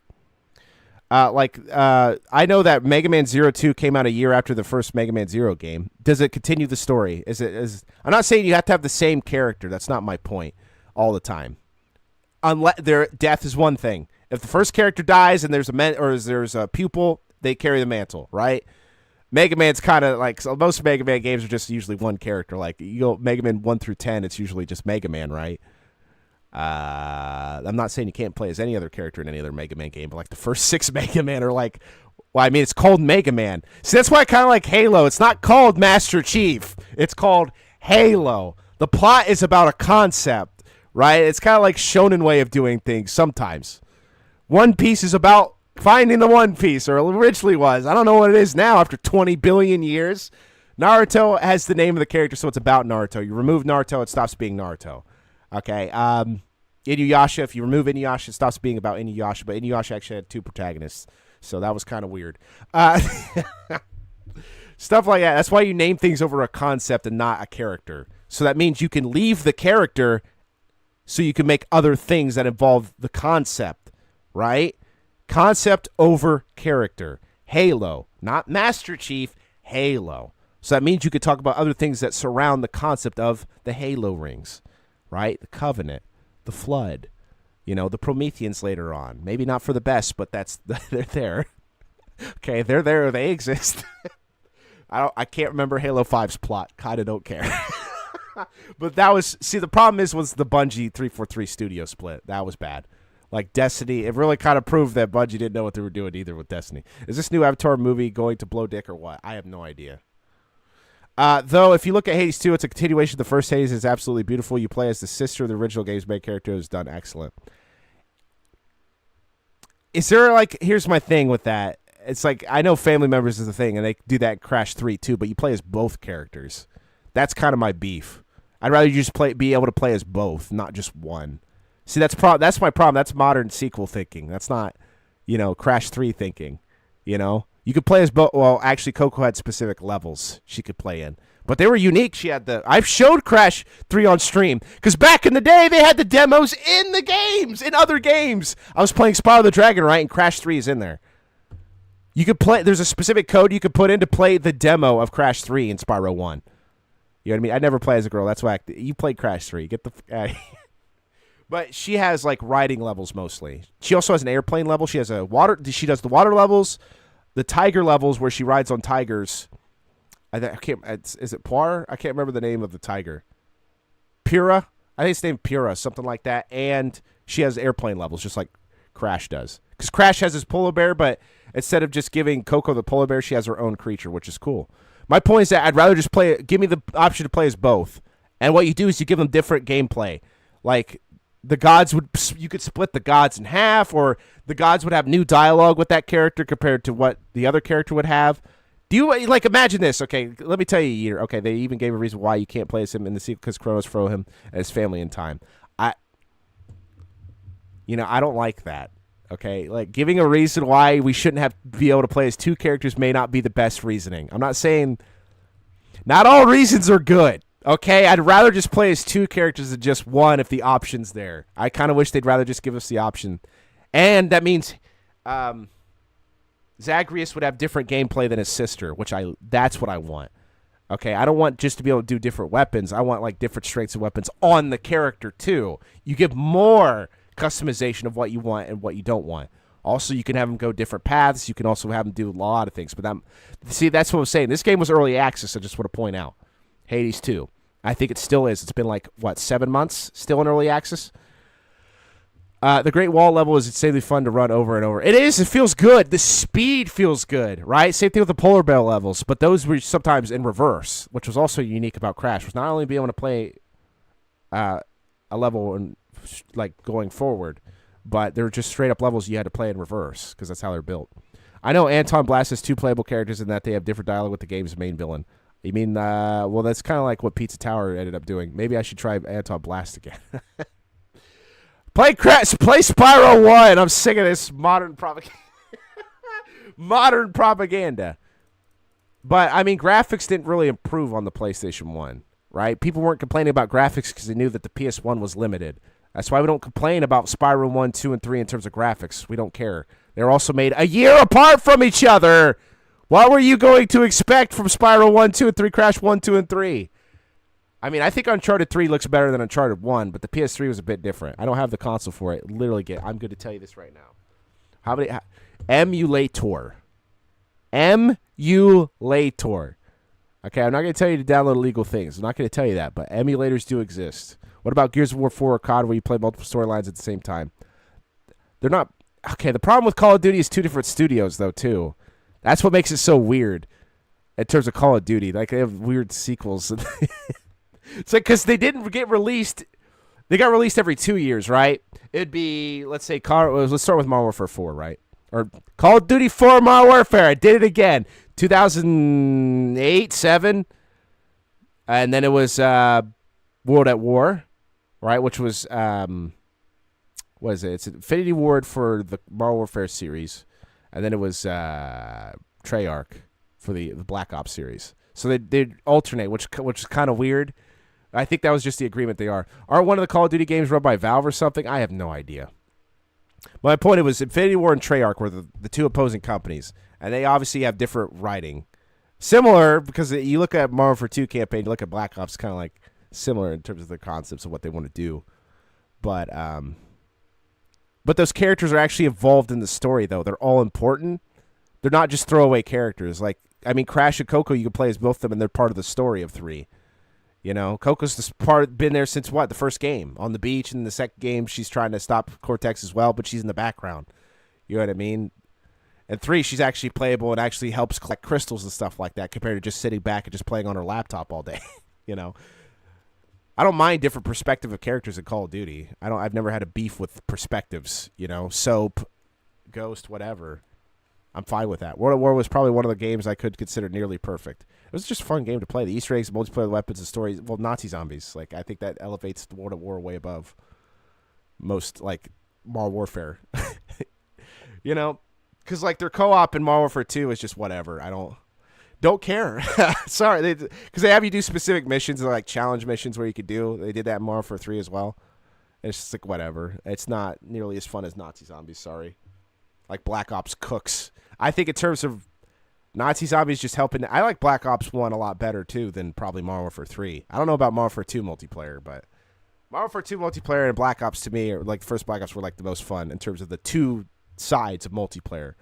Right? I like the map design. I like the character. Like, Woods is a good character. I like, what do the number means, Mason? You know? I would say Dead by Daylight is perfect, but I am fully aware that is not all the case. Buggy as hell, heavily unbalanced, toxic community. There's just so many things wrong with the game, but somehow many people still love it, me including. I like smoke crack, but it ain't for everybody. I would say about that with Call of Duty. I'm talking about when they first started getting large, you know, when they start blowing up. That was a bit different time back then, where instead of just phoning it in the modern era, where there's bugs, glitches, stories not nearly as well-rounded. You know, releasing them every other year wasn't a really big complaint. And someone might have been complaining about it back then, but they're actually fully fledged and fleshed out. You know, I'm not saying it's the greatest campaign ever. I'm not saying it's the greatest multiplayer ever, but it's fun and enjoyable to do back then. It was. Maybe because I was younger, but even then I knew it's like I'm only going to play like an hour or two a day. If that. You know, because after the campaign, you're done. It's not something you replay later. It's not like the campaign doesn't necessarily have replayability unless you're playing on a harder difficulty. It's kind of like Halo. But I'd argue I'd rather play Halo's campaign than play Call of Duty's campaign if you were to ask me. I'd rather play like Halo 2 and 3's campaign over probably any Call of Duty campaign. Okay? Easily. Over Modern Warfare 2, over Modern Warfare 3. I haven't played any modern Call. Well, I played, I think, Black Ops 4. When was that? 2019? Christmas 2019? The jump from COD 3 to COD 4 was incredible in terms of how the meta changed. Yeah. Just now we're relying, well, multiplayer kind of changed the whole concept. If it didn't have multiplayer, it wouldn't have been that big. It just wouldn't have. Like, multiplayer changes everything in the PS3 and Xbox 360 era. Just want to point out, the PS3 had free online. That's what made it easier to do stuff on it, too. You didn't have to sit there and worry about playing a subscription on Xbox Live, you know, if you were a PS3 guy. But, I mean, even Xbox Live wasn't that bad of a fee back then. You know what I mean? It wasn't that crazy, right? And I think you could pay monthly or yearly, but PS3 just straight up. COD 3 multiplayer was better, in my opinion, than Modern Warfare 2, or just Modern Warfare. I mean, Modern Warfare was going to be kind of buggy or whatever because it was on the PS3. That was expected. I can argue that TF2 is the closest to the perfect game in the hero shooter genre, but not the perfect game. Out of all the hero shooter games, this one stood the test of time. Yeah, some of the weapons are unbalanced and need tuning, but it's still fun regardless. Of course, yeah. I mean, I'd still, dude. If Modern Warfare 2 was still around, I'd probably like if it was free. I don't know. I don't know. If I just had like, it's weird that they did it for Halo Infinite, or it's like here, just play the multiplayer. But like, people still want to play Halo 3 multiplayer. People still probably want to play Halo Reach multiplayer. That's why they're included. Halo 4 multiplayer even. That's why they're included. But I think like trying to change what a fundamental character is, or like it's different if they start out like evil. But it's very rare that this happens in any game. You know what I mean? Like Cortex never really becomes good. Like he may team up with Crash, but he doesn't necessarily become good. It's just more like the enemy of my enemy is my friend. You know what I mean? Like this rarely happens to the protagonist, because your protagonist is almost never evil, inherently at least, or does evil things to their knowledge. You know, they might go through like a redemption arc where they're outcast or ostracized, but it's never like that. You know what I mean? Is Mega Man evil? You know, would you consider that Mega Man commits acts of evil? Right? I don't know if you would. I mean, it's an argument to have, but Crash, same thing. You know, because usually something is done that causes something, and then you have to go fight that thing, right? Classics, I think it's Classic Hero's Journey or something like that, part of that cycle. But it's just like storytelling of video games. Like that was also mascot gaming. You know, Mega Man was the mascot for Capcom for a specific period of time, because in Castlevania they just kept switching the main character. So it's kind of hard. See, the problem, that's why I don't say Castlevania is a mascot, because they constantly kept changing the main protagonist or adding multiple characters, like in Castlevania 3 you could play as. If there is a DLC or a sequel where you could play as the villain or the villain from a previous game, that's like bonus points to the sequel if done right.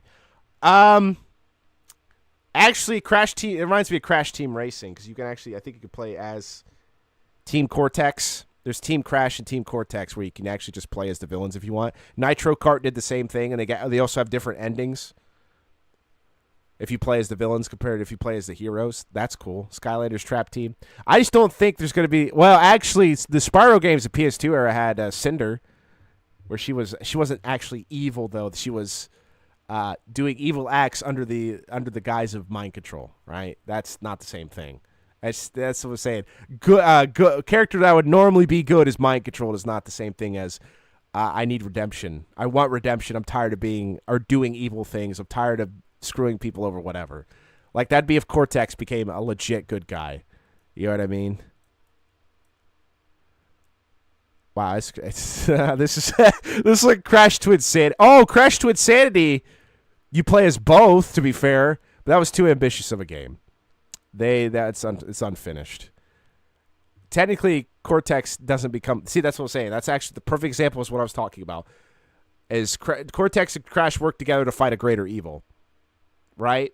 And Crash to Insanity is just Cortex's pet birds that got hit with the evolution ray.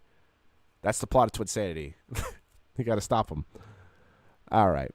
Because in the beginning, it's actually versus Cortex, and then they start working together. That's not the same thing. Cortex doesn't magically become redeemed or better. He just goes back to his evil ways, you know? It's kind of like that in the Crash Bandicoot 4 is the same way. Like, Cortex is still evil. He didn't change, but they're doing the Twinsanity thing where instead of Cortex being the big bad, it's Entropy, and then a female version of Entropy as well. What do you think we'll get cracked to? It's called Fentanyl. The spiritual sequel, Austin. Remember, I forgot about talking about spiritual sequel to things where it's not actually a direct sequel. Like Yooka-Laylee was supposed to be the spiritual sequel to Banjo-Tooie instead of having Banjo-3 or whatever it would be called. It's kind of like that. Dr. Neo Cortex. Well, Crash, I'm a bit mentally ill. Alrighty. That's good stuff. Yeeter, you haven't talked about your top 3 games. Vetlight, you haven't talked about your... Hey, Vetlight and Yeeter, give me your top 3 games that you like. If you're still around. New Crash villain, Fentanyl. Dr. Fentanyl. Well, you got to do it like it'd be Fent.N.All. Like Neo Cortex. Or, not Neo Cortex. That's just New Brain. That's just... Entropy, N.Tropy. Entropy, the Heat Death Universe. Depends on what I'm obsessed with at the time. What? You sound like a Fairweather fan when you say that. I don't like that. I don't like when you say Fairweather fanism. I mean, I like TF2, but I wouldn't consider it like a favorite game of all time. I just find it enjoyable. That's about it. I do like the characters, the different stuff that comes with it. But I don't like stories. I think if TF2 actually had a campaign, it'd be a bit different. But they relied more probably on the comics to explain the lore, which I don't like. I don't like lore that's outside the game. Okay. Or because the problem is they had to rely on like Meet the Spy, Meet the Medic. They had to do stuff on YouTube to help promote the game, right? Instead of having plots and stuff in the game. That's not good. And it's very strange coming from Valve because Half-Life 1 and 2, it's all in the game as far as I remember. Portal 1 and 2, you know. But yeah. I don't know if let's see. What other games I could talk about that like RPGs are a bit different in terms of how they do their sequels. Because like, would you say Final Fantasy 2 is a sequel to Final Fantasy 1? Not really. It just carries the number. You know what I mean? That's really my issue is that constantly removing characters is not a thing I like that much. I get the idea that you think probably the first protagonist didn't work. And then this ended up just becoming a Final Fantasy VII wank fest, which is not good. No, we'll just remake the entirety of Final Fantasy VII and then we'll do it worse. Or just waste your time with doing hours and hours of content that's meaningless. But like I said, this isn't a proper sequel. Final Fantasy II I don't think has anything to do with FF1 besides the gameplay mechanics. That's what's sequely about it. That's not really a word, but it's the only way I can describe it. I do like Dead by Daylight, Hollow Knight, and absolutely love Cuphead. You like those Metroidvania games, it sounds like. Well, Dead by Daylight seems more like that's more like a gacha game. Okay, hold on. Live service game. That's what they're called, like Fortnite. It's not a first person. That's not what I say when I say live service, by the way. It's just more like it constantly gets updated, add new characters. The gameplay sometimes gets fixed. You know, stuff like that. It constantly gets updated, right? Live service. It's constantly going. Even TF2 is live service, despite the fact they probably haven't given a crap since they fixed the bots, right? That was for years, apparently. The aim bots were there for like 5 years, apparently, and then they fixed it. What, this year? No, not this year. It's 2025 now. Last year, because I know in 2023 there were still bots. I'm not saying there aren't any bots now, but they absolutely fixed the game. Much better than what it was from what I remember in 2023, dude. I had a more enjoyable experience playing it in 2024 than I ever did in 2023. That's why I stopped playing. I'm like, no, I'm not interested in playing this FP. You know, besides the other games I was interested in playing, but the Final Fantasy series usually aren't proper sequels. They don't bring back the same characters because the old characters aren't dead. You know what I mean? They're not dead, and sometimes it's usually like a time skip. I hate that. You know, I don't know if 2 is a time skip of 1. They might be just be in a different area. It's kind of like Pokemon, right? But I think, okay, so you want to talk about a sequel that changes the character where you don't think it's a proper sequel. All right, this is what Pokemon Red compared to Pokemon Gold does, which I think if you want to do a sequel like 1 to 2 that doesn't have the same character, this is how you do it, right? Because you bring back in what other game can you think of off the top of your head, or I'll even give you 5-10 minutes, you can even look it up on the internet if you want, where the protagonist ends up becoming the rival of the sequel game? Okay, that is few and far between, and this is one. And Pokemon of all games does that. It's one of the best sequels of all time for it, for one of the many reasons, besides like being able to fight previous gems, and it's also a time skip. Halo 4 to 5. Is Master Chief the villain in Part 5? I didn't know that, dude. I didn't finish 5. I remember watching the guy who bought, because what was it? Fallout 4 and Halo 5 came out the same day, didn't it? Because I remember he was going to GameStop to get it. And there was actually a line, because 2 games were coming out the same day, if I remember correctly. Or similar, around the same area. I might be incorrect, but I remember him playing it the same day. Games that are also purposely difficult are really fun because I get bored super easily. Mega Man ZX, Sonic Adventure 2 Battle, and Halo Reach. Dang, those are some good picks. Well, maybe I don't know much about Mega Man, but I'm pretty sure it's a good game. I'm sure it is. Obviously, people like Sonic Adventure 2, but you specifically picked Battle, which is the better version. The Halo Reach is just really good. Just like, it's very bold to make a prequel that has nothing to do with Master Chief and his iconic character or Arbiter at that point, and just like somehow make it maybe even. There's arguments you can make Halo Reach is better than Halo 3. It exists. Games that are also personally difficult are really fun because I got bored super easy, so I need me a challenge. Hades, Dead Cells, Hell, you could argue Cult of the Lamb is a roguelike colony. So you really like roguelikes. I could tell. Roguelikes, Metroidvania. They made him out to be the villain. They blamed him for some Marine's deaths and were court-martialing him. He was a villain. Well, he was like that since... Yeah, but he's not really the villain, though. That's like a misconstruction of... That's what I'm talking about, too, as well. You can't, like, mind control. That's just basically goes under the mind control genre or false allegation genre, where this hero is falsely accused and they have to prove their innocence. Batman had to do that in a comic one time against Ra's al Ghul and Talia al Ghul. Ra's, Raz, whatever. Cortana was the villain. Was she mind controlled or her program changed?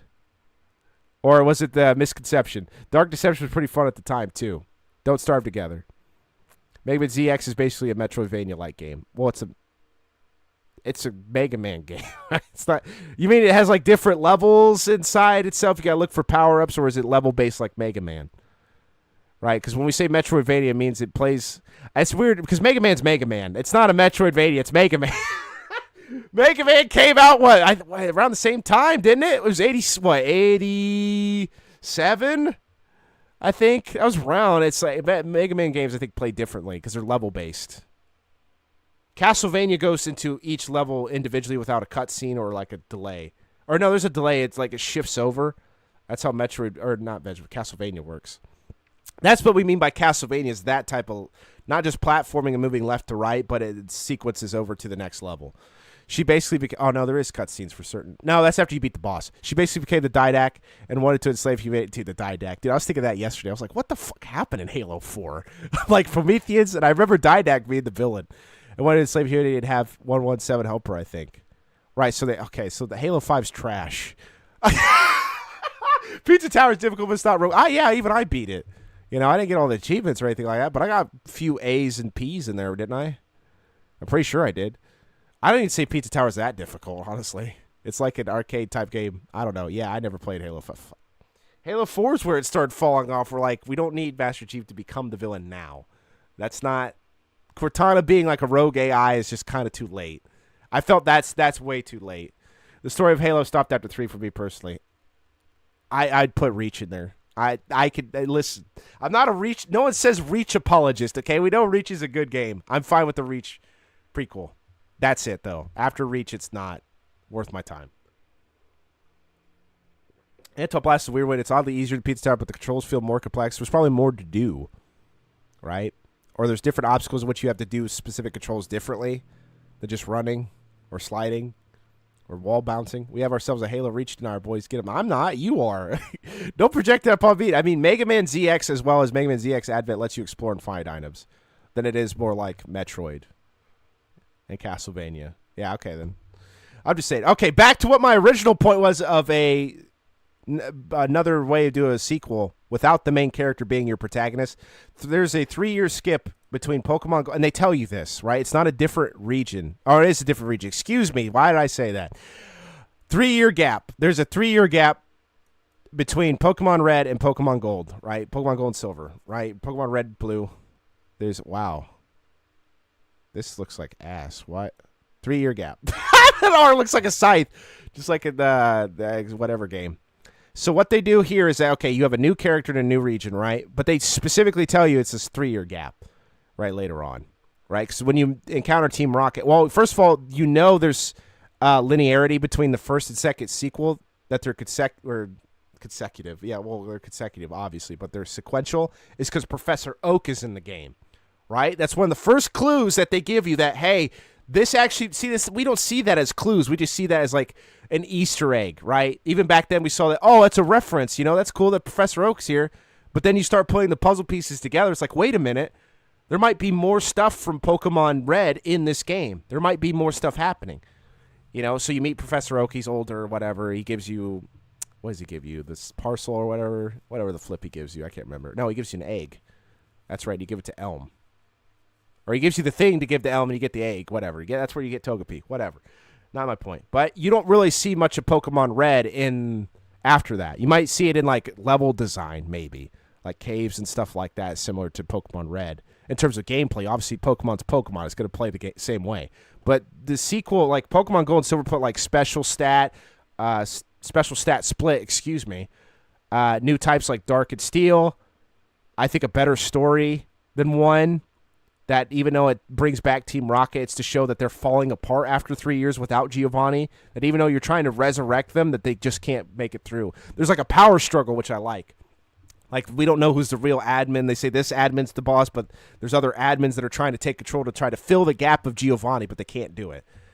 You know, but not until you meet Team Rocket fully, then it's like, oh yeah, it's been a 3-year gap. We're going to try to come back. You know, remember when they tried to take over the radio tower?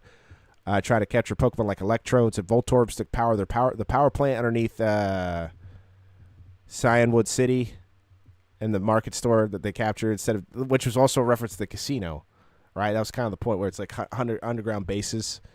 But after all that, and you beat the Pokemon League, there's still more content. You didn't know that. You don't know whether or not there's more content in the game. That's why I like that it's such a good surprise when they tell you, oh, by the way, you can go back to Kanto. Because the Pokemon League is in Kanto. Oh, actually, you know that when you're going to the Pokemon League. Never mind. Which is also connected to the first town, by the way. Like in the first game, like Pokemon Red, the first Pallet Town is connected to Cinnabar Island, right? And that's cool. That, wait a minute, you go down instead of up, and it's a new place that you couldn't go to before. That, like, you unlock things to help you go through stuff. Flip it, I'm repurchasing. Repurchasing? You refunded it? Wow, okay. Anyways, unless you bought it on a different system. But being able to actually see the Pokemon League is cool, but that's when it tells you. It was before the Pokemon League. It's when you're going to the Pokemon League that tells you, wait a minute, this is in the Kanto region? Wait a minute, they're 2 maps connected. Yo, because like the Kanto map is a little bit different. Because things happen in the 3-year gap. Yeah, I did refund it a while back. Okay. You just didn't like how it played? You said it was oddly easier, but you said it felt more complex, so I don't know. If you just didn't like the controls or level design or characters, whatnot. But as I'm continuing on this lecture about Pokemon in terms of sequels that you could do time skips with, is that now you know that Kanto exists and that if you played the first game right, that means you could go back and revisit all those gym leaders you fought before. And things have changed. Blue is now the gym leader of Viridian City, not Giovanni. And he's changed. That was the previous rival, right? It makes sense he's the last gym leader because he's like the second best. Right? But he's actually beaten the Pokemon League. I just want to point that out. Not a lot of people in the Pokemon games actually beat the Pokemon League, your rival. Right? Not all of them do it. Okay? They just decided in Gen 3, it's like, no, we're going to have a champion now. Okay? We're not doing like 4 Elite 4 members and then a champion. Right? We're not doing that. And then also, like, the Elite 4 comes back, but they're different. Lance is now the champion.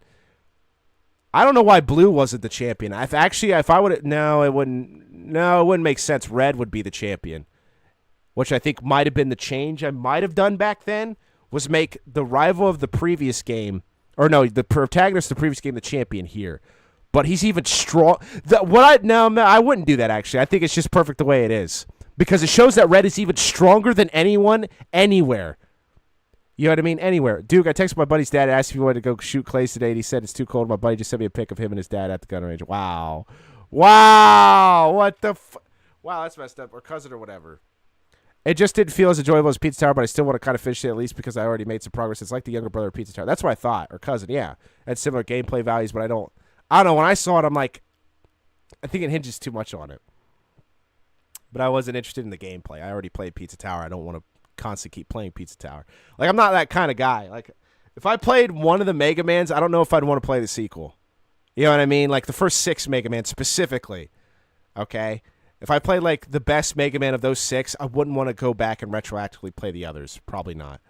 Okay? To me, with like Pokemon, it's different because I already played Red. I actually first played Crystal, then I played Red, or I played Yellow later, then Red, Blue. I played all the games because I just enjoy playing Pokemon, but I did back then. And he won't even go ride dirt bikes with me anymore because he lost his Oreos on the trail last time, man. I'm hurt. Dude, he spilt all the Oreos out of his pockets, dude. Not the birthday cake Oreos. Ooh. It's weird because Anton isn't a sequel, but it acts very much like a sequel because the arcade. Yeah, that's what we call spiritual sequels. That's why I said Yooka-Laylee is to Banjo-Kazooie. It plays like Banjo-Kazooie, but it's not a proper sequel to it. as different characters, but the mechanics, concept, world design, gameplay is the same. That's what I mean by spiritual sequel. This is not a spiritual sequel. This is a direct sequel. Because there's a gap, but with a different protagonist, right? ZX and ZX Adv have a 3-year time gap, but nice details that they show how certain stages from ZX have changed since those 3 years, which is good. That's exactly what this game did. That's what I'm talking about. That's good, proper sequel, is that you still keep the story of the first game, but you change it because of the time skip. You actually have changes in there. Shame on your buddy. Come on, man. That's actually betrayal, yeah. Maybe, I don't know, ask him to give, say you'll bring Oreos. Maybe they'll have people come to you, but bring the Oreos now. Bring me the Oreos. Bring it to me now. Gives me Oreos. Okay, so yeah, you get to fight Blue as the 8 gym leader, so he's the second strongest. He's actually, the gym leaders are supposed to be stronger than the Elite Four, which I like. Okay? I kind of like, dude, imagine a Pokemon. No, that's too much. That's too much content. I just wish they just did that concept. Instead of hiding it behind the final frontier, like they did in Sun and Moon, where it's like, oh, just bring back Red and Blue. It's like, no, make a second flipping region and don't save it for DLC. Put it in the game. See, the problem is that Pokemon Gold was very ambitious. I think they had to change the code and stuff like that multiple times. This game was probably not going to be made properly. Okay, it's a miracle the game was made. Same thing with Crash 1. Crash 1 should have never been made the way it was. I think they had to hack the PS1 to get that game made. You know how insane that is? But my point is that you can make a spiritual sequel with a time gap and improve upon the original game too. Not just do the same thing, but it's a time gap. No, you got to see all the Kanto people all grown up. Koga was actually in the Elite Four, but his daughter was the gym leader in Fuchsia City. Awesome. Cinnabar Island blew up because of a flipping volcano. And the dude's, and the gym leader's, Blaine, he's like, oh, well, I'm a gym leader, but my gym's kind of screwed. I feel bad for Blaine. That kind of sucks, but it's kind of inevitable when you're freaking making your gym right next to a volcano. Anyway, anyways, but yeah, I think that's a good way to do a proper sequel without using the same protagonist, right? But still have connections to the original and improve on the design. Pokemon designs, Pokemon Crystal had animations, which was obviously an improvement. I love it. I do like the talent designs. I do like the gameplay designs. I do like speed what affected crits, I think, back in Gen 2. Shinies were introduced in Gen 2. Nintendo Switch games had a strange arc where they were released unfinished games and tried to cover it up as free deal. That's all modern games. Are you kidding me? Dude, oh my goodness. You know the Skyrim debacle? It's not a debacle, but there was a Skyrim glitch with the Ogma Infinium, right? And there was other glitches, like you could go underneath Whiterun. You could still do this glitch to this day. I even showed it on stream on the PC version of Skyrim, right? Yeah, with all the DLC. You can go underneath Whiterun, right? And there's a chest there. You can just grab all the stuff in there. And it's really based on your level, what items are in there. But you can just grab that. You obviously become over encumbered. But you have to go through the stairs to come back out on top of Whiterun, and then you just sell it to the blacksmith. Super Mario 2 even did this. That's modern games. Skyrim back in the day had a patch. Like that's when they started making games not fully quality assurance. Okay, Q&A used to be important back then. Now it's not. But clearly, they like cut the division out. It's like people are not testing games properly anymore. Looking for proper glitches, whatever. Do this thing 100 times. If it works every time, okay, we're good. You know what I mean? Sometimes there's like a fluke of stuff happening, but Skyrim was not fully finished when it was released. That's obvious. You know what I mean? Clipping through stuff, glitches, all that type of stuff was in there. If you guys remember on the PS3 specifically, I think it was on Xbox Live as well. You could look up, I think you could look up Skyrim patches on the PS3. It was like 1.21 or whatever. It was supposed to fix the Ogma Infinitum glitch. So what was the Ogma Infinitum glitch? Infinitum, whatever. The Hermias Mora book that you get. There's a glitch where you could just upgrade your stats all the way full. And it involved like putting a book, putting it on the shelf or something like that.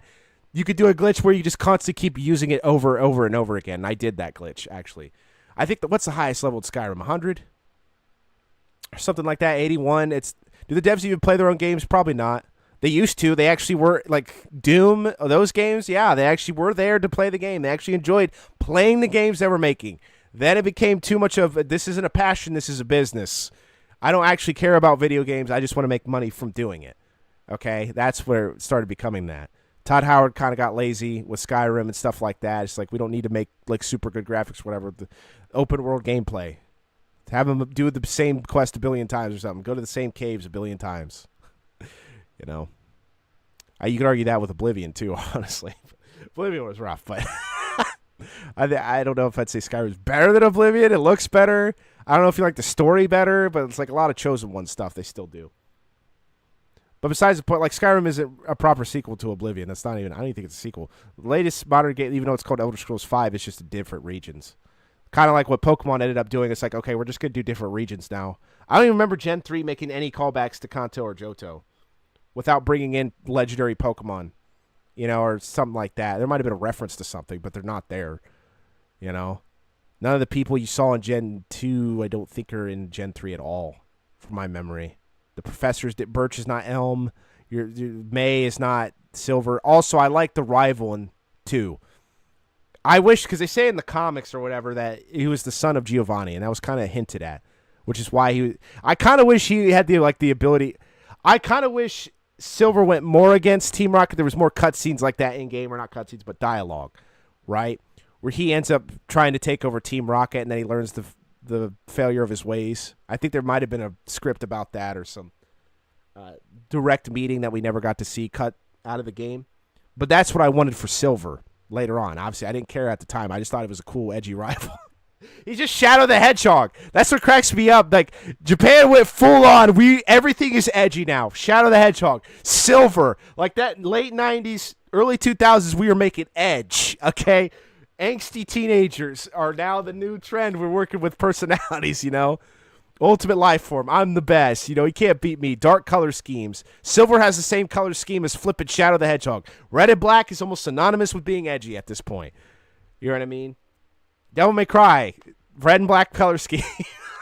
Yeah. Okay, hold on. You're saying a lot. Hold on. Yep. Zero isn't edgy, though. I wouldn't say Zero's edgy, but he has red color scheme. But I wouldn't say is he edgier than Mega Man? I don't know. The latest modern game I've seen people test their games was Smash Ultimate and just indie games. Yeah. I'm telling you, indie games is having an uprising against AAA. They've always been. Dude, where have you been the past decade? Ever since Shovel Knight came out, I've talked about before, Shovel Knight was like breaking, not breaking. I don't even think it was like an Overton window or a wall or a glass ceiling or anything like that. It's just like, it was realizing it was the time to make nostalgic games again, right? It's where we stopped caring about graphics nearly as much and started worrying about gameplay. But it was hinging on nostalgia, right? Shovel Knight plays like DuckTales, Metroidvania type style, but with DuckTales, because the bouncing on the shovel came from DuckTales, where he bounces on his cane. That's a DuckTales mechanic, but that's what Shovel Knight did. Undertale was the same way. I think those two were around the same time. Undertale and Shovel Knight are like the big two of indie games that's like open the whole floodgates, okay, of a dam we didn't know existed yet of nostalgia. That's what we're focusing on. Yet when you look at the most successful indie games, it actually looks like, okay, that's not fair. I'm going to say why that's not a fair criticism in certain indie games. Maybe the Zero series made him edgy. Well, I think Base is actually the edgy. That's the Shadow. He has he has purple and black color scheme. When are you going to play an EA game? Didn't I? Didn't I play an EA game? Haven't I played an EA game? I could probably... technically from what era? See, Austin, when you ask the question of an EA game, do you mean from the early 2000s? Sims 4 doesn't count. I did play Sims 2 on stream. I actually have. So, Sims 2 I actually played on streams. That was 2023, though. Any sports game is usually EA. Any BioWare. See, technically, you have to go by era, because EA owns everything now. So technically, I could just say, well, technically, I did play an EA game. Even though it was from 18 years ago, it's technically owned by EA now. So technically, it's an EA game. But you'd argue more so that the year it came out, that it was an EA game. But like Bass and Treble or whatever are more like the edgy version of Mega Man. And Bass looks like Shovel Knight. Shovel Knight looks like it was based on Bass in terms of his design, besides the blue color scheme. Whew. But yeah, this is good talk. This is what I actually want to do with this channel as well. Talk about nostalgia stuff. Because I like nostalgic games. It's just like understanding how modern game design became the way it was in terms of being able to tell a story properly. I don't think people could do story writing. Like, I'm not really too concerned about gameplay. You're not going to advance the genre to the point that it's going to be mind-blowing. I don't think Shovel Knight in terms of gameplay is mind-blowing. It just, like I said, DuckTales, Metroid, Castlevania, right? Take those concepts, maybe tweak them a bit, but not make them like super crazy. Like Shovel Knight's downward spike. You know what? Link from Legend of Zelda 2. Downward spike is also from Legend of Zelda 2. I should point that out as well. I don't know when DuckTales came out and when Legend of Zelda 2 Whoever did it first. One of them did it first, and then that's the idea of the downward spike. Because Link also did it, and that's around the same era. That's like, what, 88 for the Zelda 2, and DuckTales might have been around there. I think, because DuckTales is a NES game, but I think it might have been 89, 90. No, it might have been 88. It might have been the same year. I don't know. But yeah, they used other mechanics in the same, like Nintendo just owned a lot of games and developers, so it's just easier just to make the same concept in multiple games. That's what I'm learning in my screenwriting and post-production classes. The teachers did say nothing is original anymore. Everything is a remix of something, and that's okay. Yeah, just don't plagiarize. That's the thing, though. You got to find the middle ground. Not middle ground. You got to find the compromise is a better way of putting it. Happy Potter and the Chamber of Secrets was Happy Potter. Harry Potter, PS2 game, no lie. Okay, but that's a movie. Movie games are a whole separate thing. A lot of good, a lot of bad movie games, dude. They're few and far between. And some games that were made based on a movie don't even have the same plot. Or they have more in it than the movies did, obviously, because the video game could be made longer without needing to break it up a lot. The Sopranos video game. That's a TV show, but the Sopranos video game. Scarface video game. Exactly. That's where fair use laws come into play. Yeah, right. I'm just saying, you don't want to try to directly rip, you know. Edgy designs aren't that bad. They're not really much edge anymore. I don't think people know what edgy is anymore. It's usually counterculture. It's usually going against the grain or doing like anti-heroism. Kind of like Shadow's more like an anti-hero, I think. Like Punisher used to be an anti-hero. I don't know what he is now. Venom used to be anti-hero. I don't know what he is now. I think they're pushing more on the heroic side. I mean, no, not the Venom movies from Sony. That was more like flat out evil. More like I'm doing things just to survive. You know what I mean? I'm committing what could be considered an evil act just to survive. Did you hear that Shovel Knight is making a deluxe version that has a bunch of extra bells and whistles? They already did that, though, the first time around. I have the Treasure Trove edition, which is the extra whistles and bells with, like, Plague. Why don't they just make a sequel? Dude, it's been a decade, man. What has Yacht Games even made after the Shovel Knight, though? Like, like those games, like Cuphead's like that one-hit wonder. And there was that one game that copied it and did it worse, and I can't remember what it's called. It was like a magical... It was bad. It was not nearly as good as Cuphead. Survival neutral. True neutral, no. Venom was a villain before becoming an anti-hero. Well, okay. Okay. I want to specify something when we talk about Venom. The symbiote was on Peter Parker first after Secret Wars, right? Well, we'll start with there. First of all, it imprinted... I wouldn't say the symbiote is naturally evil at first, right? Eddie Brock is evil, which caused the symbiote to become evil, right? Because he wanted revenge against Parker for losing his job. I don't know if that's... I think that's in the comics, right? That's why the symbiote also wanted revenge, right? It felt hurt because you're getting rid of it because it was like messing with Peter Parker's mind. You know what I mean? He's starting to become more edgy. I actually like edgy Peter Parker. I'm fine with that. I'm fine with Black Suit Spider-Man. Looked awesome. Webs came from the top of his hand instead of below. I don't know if... I wouldn't say top's very good. Well, I can't... Well, not really. I don't know if top's a better design than underneath the wrist. I like the underneath the wrist because it's easier to grab. Because otherwise, on top, you had to rope around. But it was the symbiote doing it, so it was based on the symbiote's strength, not necessarily needing to hold the web. But I'm pretty sure you see him web slinging, and it looks weird because it's on the top of his hand instead of below.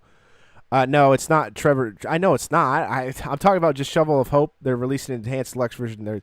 Okay, what? Okay. My bad. There's no trailer on Steve, but it is on the Yachts YouTube. Okay, what did I say? I said my point is that they should just work on making a sequel. Better yet, they should work on putting Shield Knight into the game as a playable character if they didn't already in Treasure Trove. Because Treasure Trove had Plague Knight. What was it? You play as Shovel Knight, Plague Knight, King's Knight, right? If I remember correctly. I remember those three, if I'm correct. Because obviously I played as Plague Knight when I came back and played it again. That's a game I still never beat. I just don't care for Metroidvanias. I just don't. I understand for people that are nostalgic for that period of time and played those games growing up, that's why they played it. But me, I'm just like, eh. It's not about difficulty or anything like that. I just find it kind of boring. I don't know. In a degree. I'm not saying it's a bad game. I just don't find it nearly as interesting to keep my attention with it. You know, as I play TF2 for 200 hours.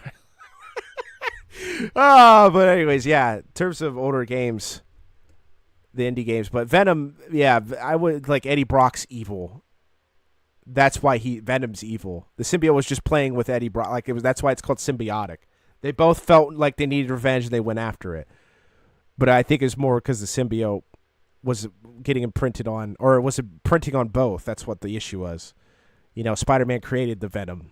You know what I mean? From that way. I'm not saying he created the symbiote. Because Reed Richards was the one that was looking at the symbiote, I think, if I remember correctly. That's how he got it off Peter Parker. It wasn't like the giant bell. I think Reed Richards is the one that captured it the first time. Does wanting revenge make you inherently evil? It depends why you're doing it. It really depends what the revenge is. Right?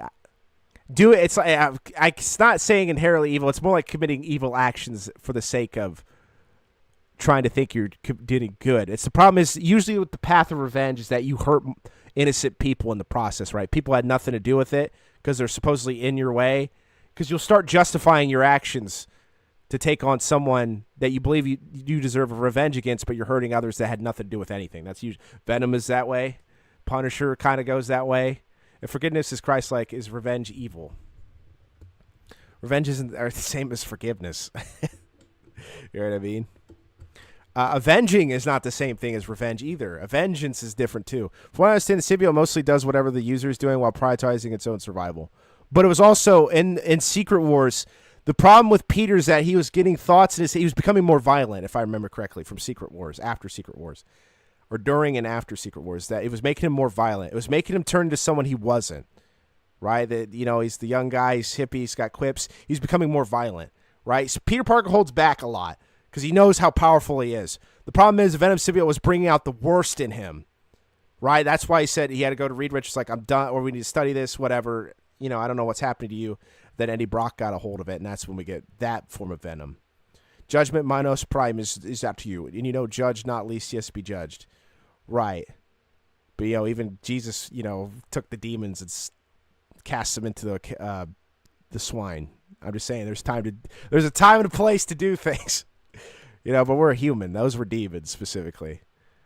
That's why I say humans have the capacity of good and evil. It's not necessarily inherent to them.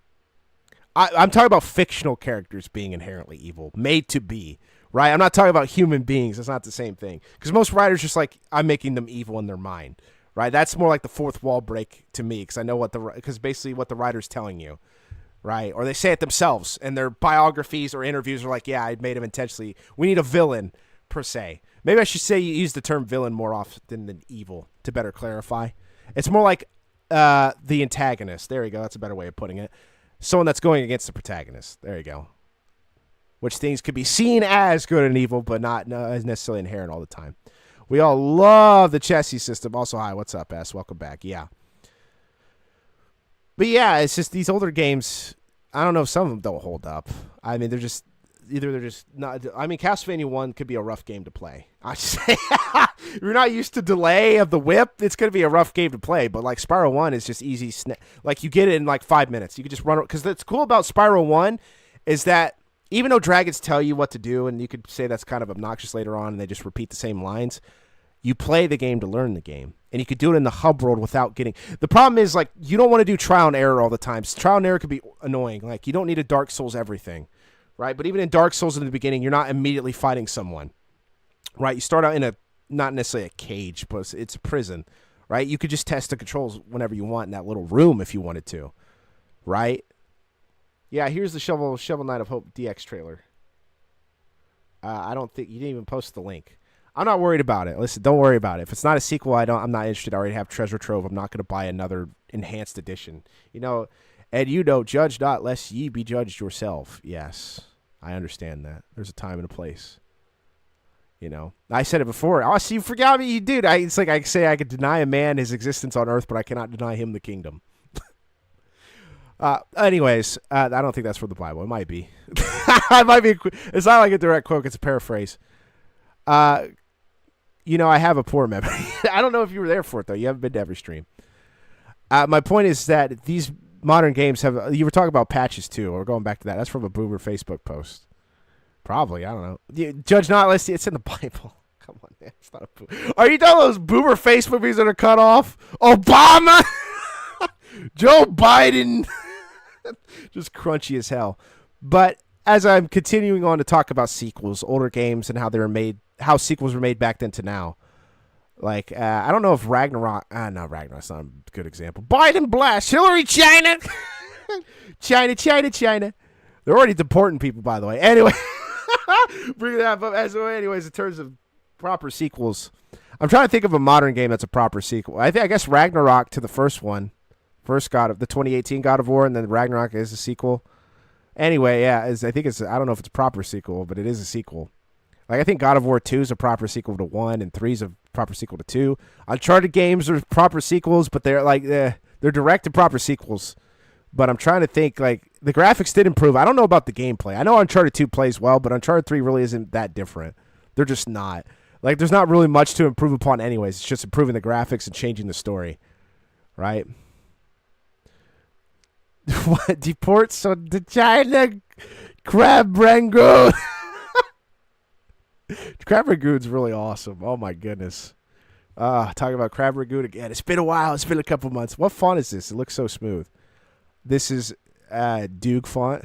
If you're talking about my paint font, I don't know what font Twitch use. I don't think it's Helvetica. I don't know what it is. You can look it up. Just look up Twitch font, Twitch chat font, and then you'll find out. There's also like a website where it has like a font finder as well. Look it up. Look it up right now.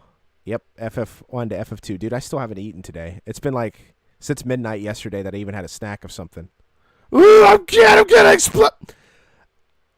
Because I don't really like. It's not to say praise modern games. There's just not a lot of modern games I'm interested in playing. And I've said that before too. They don't look like the story's good, right? Because the gameplay, obviously, I'm worried about. It's a video game. I understand gameplay is usually king. Oh, I should draw what I like in a video game too to talk about these things.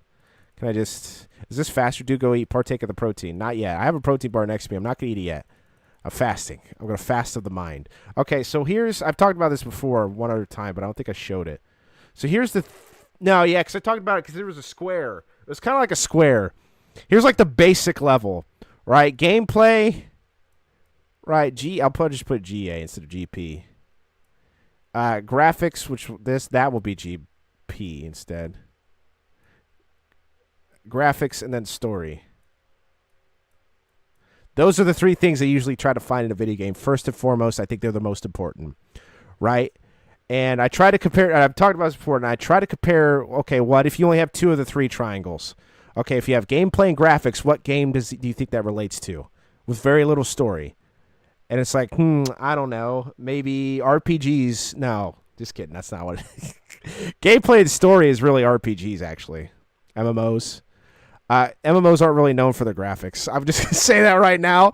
Not really. MMOs and RPGs, or MMORPGs. Like, Final Fantasy, when it first started out, did not care about graphics. Obviously, in the modern era, it cares a lot more. Like, Final Fantasy VII Remake, obviously. Fallout 2 is a good example. That's an RPG.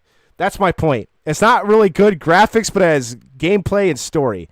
Also, Fallout 1 and 2 are point and click, which some people might not say that's a lot of gameplay, but I'll move on. Okay, so graphics and story are graphic novels, obviously. Or, not graphic novels, excuse me. That's literally what I just described, a term for like the Watchmen and stuff like that. But what I'm talking about is visual novels. Isometric games have heart. Yeah, I'm just saying what 2 out of the 3 look like. Visual novels are obviously graphics and story, right? They don't have a lot of gameplay to them. Some do, like Danganronpa is very close to what a visual novel with gameplay would look like. Not a lot of it, but it does have gameplay. It's usually just clicking thing at the right time. It's usually QTE gameplay or walking around. But anything that's a visual novel is considered graphics, story, but no gameplay.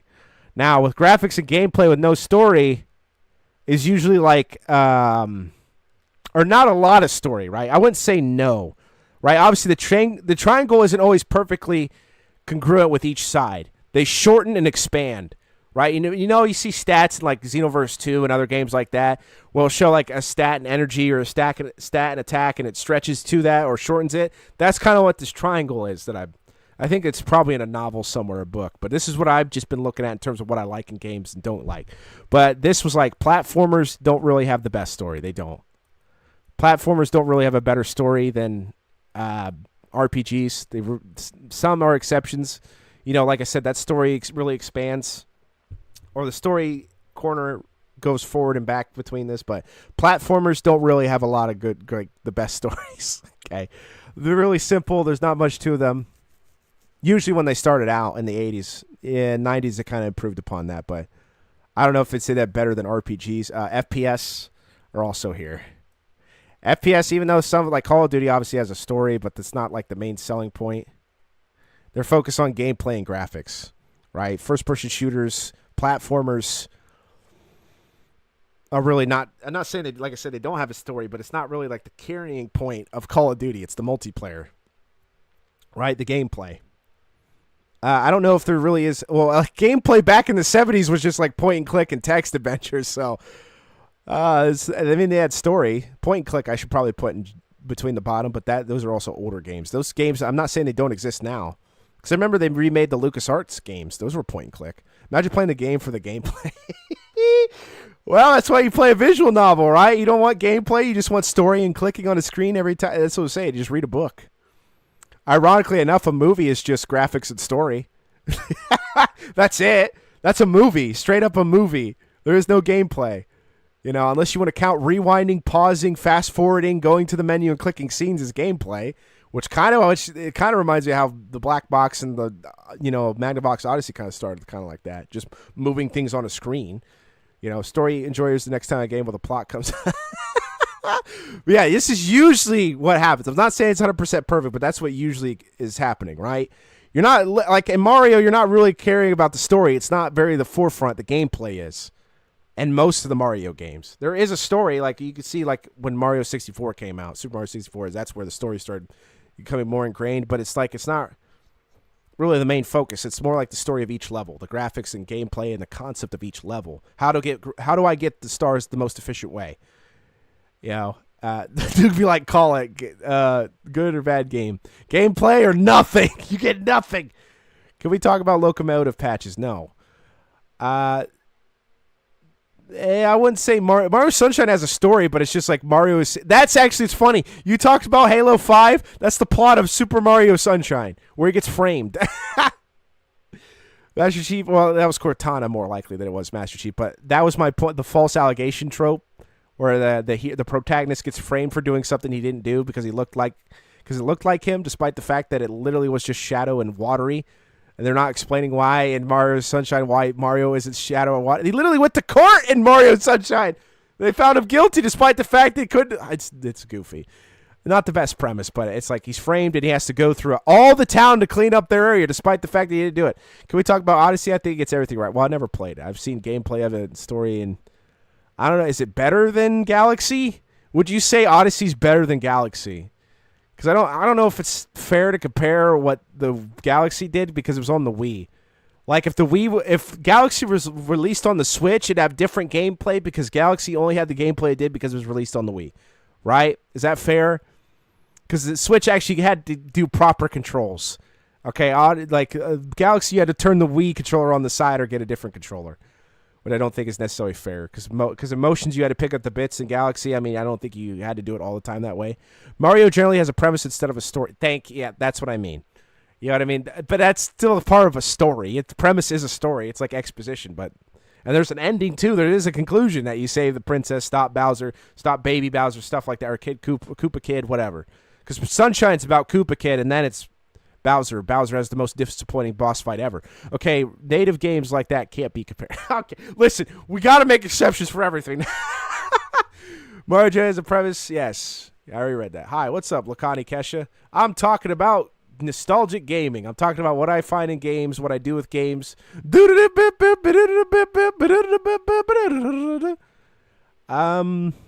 I say that sometimes nostalgia is a little too strong.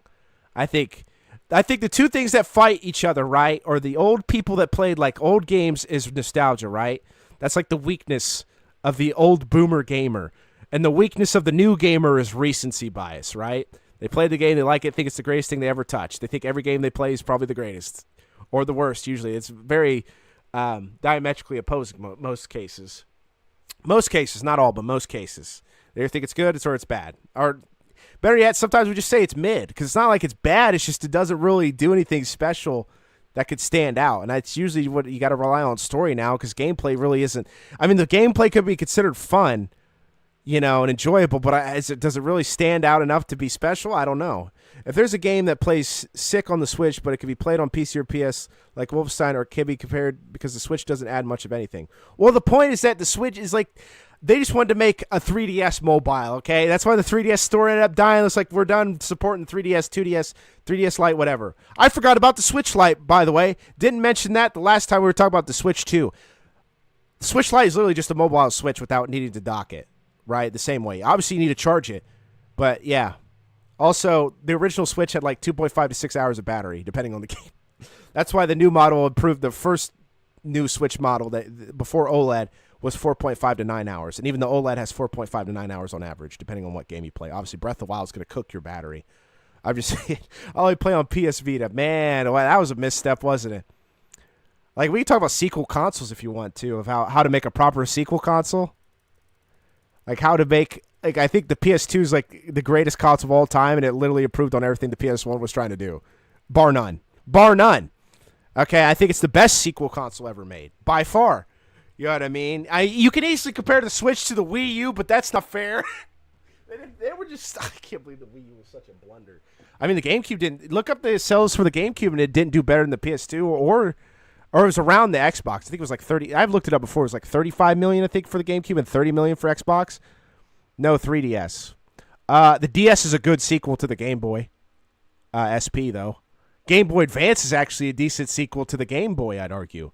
I think it improves upon everything besides having a backlight. So technically, I'd argue the SP is just the better sequel because it actually had a backlight to it. You could turn on and off if you wanted to.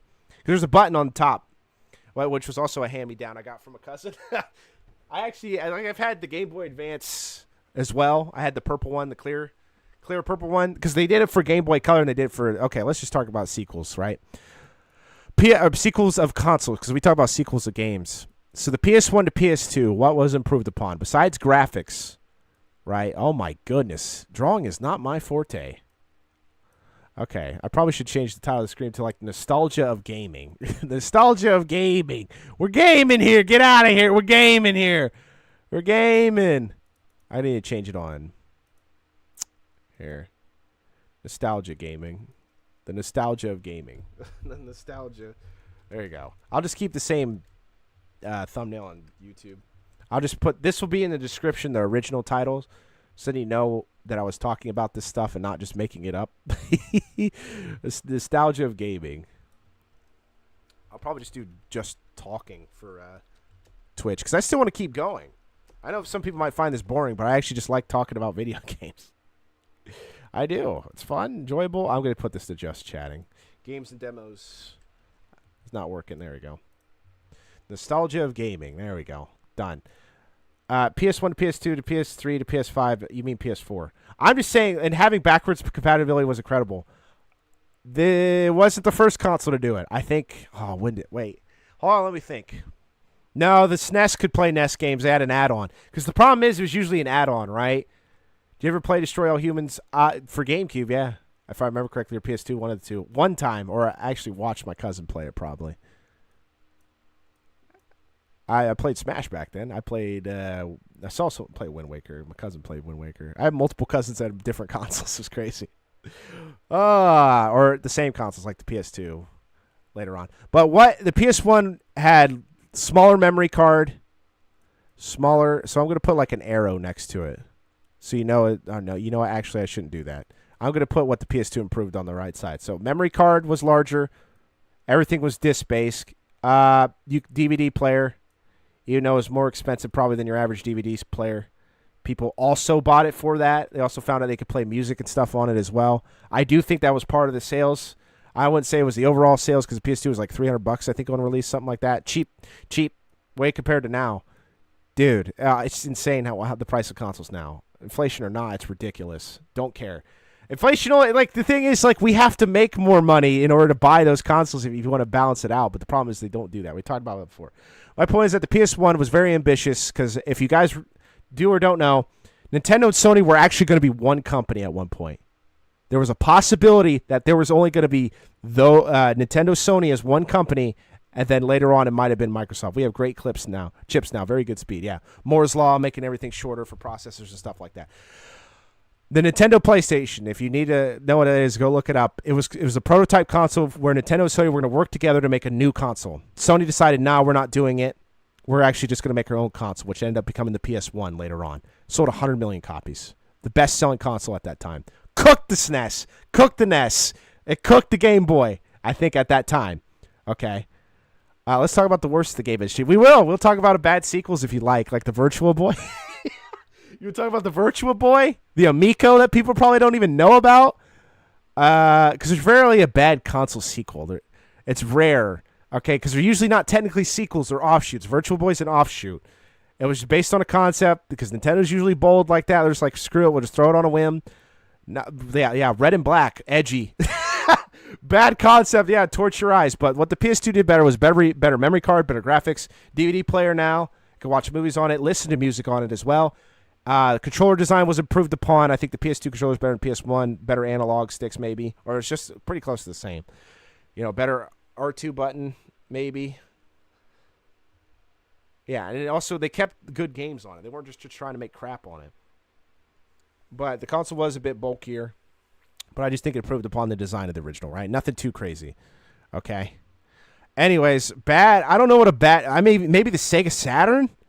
Maybe let's talk about the Dreamcast. Okay, I wouldn't say it's a sequel to the Sega Genesis or the Sega Saturn. I'll just put them both here. Sega Saturn wasn't that great either. Dreamcast was cool. It had better graphics, I think, than the PS2, but it wasn't. What's the misstep with the Dreamcast? Okay, controller wasn't the best. Okay, if you look at the original Dreamcast controller, it looks the same thing with the N64. Kind of wonky design. Not a very good design. Okay, not the best design to work with. I mean, people worked with it. Of course they did. We didn't really care when we were younger, but as older, what is this design? What are they talking about? I think, how much did Dreamcast sell? 10 million? It was bad. It was considered a blunder. I wouldn't say it's completely and utterly bad, but I think it had, copyright issues. I think the PS2 and the Xbox 360 controllers were the gold standard of ergonomics. Yeah, because some people might have complaints with PS3 of slipping because the trigger on the back would slip. You might slip sometimes because they left on the PS3 controller, there's a lip on it, right, which is supposed to help you, but the problem is it's a curved design, so you might actually slip sometimes. It wasn't rubber, right? I mean, you kind of slip, but the thing is, what's cool about the Xbox 360 controller is that the trigger is curved upwards, so it's supposed to prevent. Not only is it like firing a gun or a firearm, it's supposed to help prevent slip. Right, even though it's made of plastic, you would have to forcibly push it up, right? Because even when it's down, it goes up down a curve. Even if you get a Game Boy controller now, it looks like a composite of both of them, and it still misses. Yeah, there's the N64 controller. We could talk about controller designs too, real quick. Dreamcast is what not to do in terms of making a sequel console. If it was a DVD player and all that cool stuff without having copyright issues. Also, Dreamcast did not have nearly as many good games or enough library. You said Trigger. Yeah, I pulled it. I shouldn't say that. Okay, so controller designs, right? NES, SNES. These are pretty good controller designs, right? Basic, simple. The NES controller is just D-pad. Oh, that's wow. Apparently, what is the plus symbol, chat? I apparently don't know. My brain just had a fart there. So that select start. There you go. A B X Y. No, it just had A B. What am I talking about? That's the SNES. Simplest, one of the simplest controller designs ever. Okay, one of the best too, just for what it does. You didn't need all this fancy stuff. You didn't need it because of how games were. SNES was, I think, it had L1 R1 now. Now we have. We don't have the analog stick yet. Okay, we don't have analog stick. This is a good sequel to a controller, by the way. This is good. Great. I think the SNES controller is a good design. Basic. Don't need the stick yet. You don't really need the stick because it's not a 3D platformer. I'm not saying you couldn't use a stick on a 2D, but it wasn't necessary, right? But now let's talk about the N64. Okay, I don't know what they were thinking. I've joked about this before. Why would you make the Galaga ship a controller, right? Why would you put the stick in the center, right? I think it just has too many buttons, and it does. The C buttons could be replaced with a second stick. I don't know why they didn't think about that. They also decided to use cartridges still in the 90s when discs were clearly the way to go. There was missteps with the N64. I'm not saying there isn't bad games on it, but there was some missteps. Holy hell, what were they thinking? So it's in the center. You have, the C buttons on the left? No, they're over here. One of the 4 buttons is here, right? The A, B, X, Y, right? And the X, Y is not shaped like a circle, which is wonky. right? The curve design was bad. That was not necessarily to curve them the way it was. I know it was like they're trying to be ergonomic, but I just don't think like designing a button like that is a good idea unless it's on top of the controller, which is what they ended up doing anyways. You know, it's like this kind of controller design is whack. And that's why it never got repeated again on any other console ever. That's not a good controller design. It's just simply not. But the GameCube controller, however, did exactly what I'm criticizing of, where they do this. Right? We have 2 sticks. We have... Oh, no, the stick was up top. What am I doing? No, it wasn't. What am I talking about? The D-pad was up top. Bro, do I forget what the game... It's 2 sticks at the bottom. They had the regular stick and then the C stick, right? Or no? Is that... No, that's the D-pad. The D-pad's at the bottom. The D-pad's at the bottom, which was also kind of a weird choice. But that's because 3D games were moving away from using the D-pad for many things. They were just using it for, like, item stuff. Yeah, that's the D-pad at the bottom. Yeah, I remember now. I got it. Start, select were the same button, which was also a different change. Hold on. Let me go back to the screen. Chat, you still there? I think they had... Okay, hold on. But got so much potential for in-game mechanics when we got the additional buttons. Correct. I think they had these ambitions for Mario 64 and needed that controller to make it happen. Just 2 sticks were already invented by the time the N64 came out. That's why it was considered archaic, because they're still using a controller design that was bad. My point is that dual analog sticks already happened for the PS1. That's when they first came out, which I think is like 97, 98. The first PlayStation controller did not have it. It's basically a glorified SNES controller, right, with 2 extra R1, L2, L1, R1, right? Hold on. Oh, goodness me. I'm still here. We are still here. Let me mute my mic real quick. Gotta blow my nose there. Woo, okay. The point is that dual controllers, I'm pretty sure, well, obviously they were still in development with the N64, but they just didn't think to change the controller design. It still shouldn't look like a Galaga ship. You could literally put the C stick, or not the C stick, you could literally put the stick in the middle if you wanted to, but they had like, because they had C buttons on there that controlled the camera, which is just bad design. Okay, where like even in tank controls like Resident Evil, 2 sticks worked really well. You know, but they used, I think they used 2 sticks when you played Resident Evil. I think that was around the same time when the first Resident Evil came out.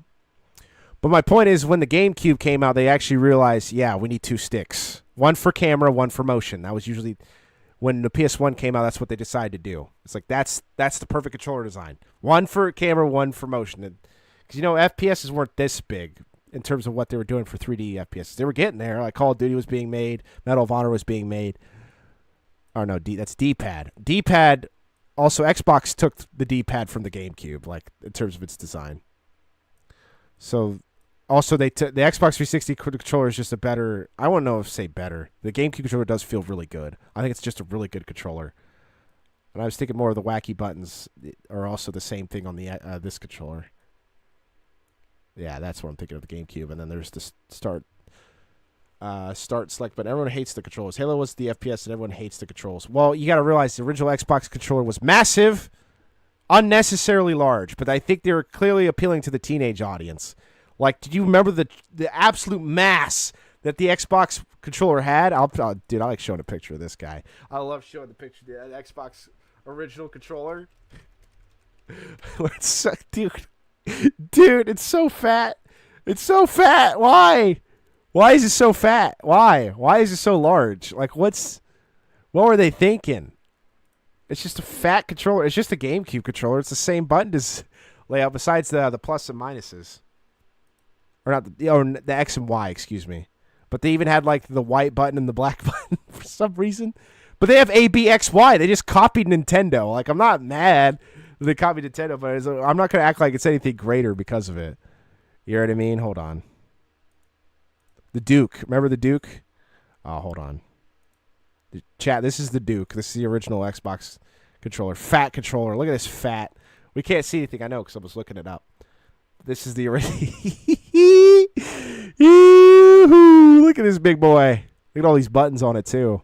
See, you notice how it looks like a GameCube controller, though, with the diagonally opposing sticks.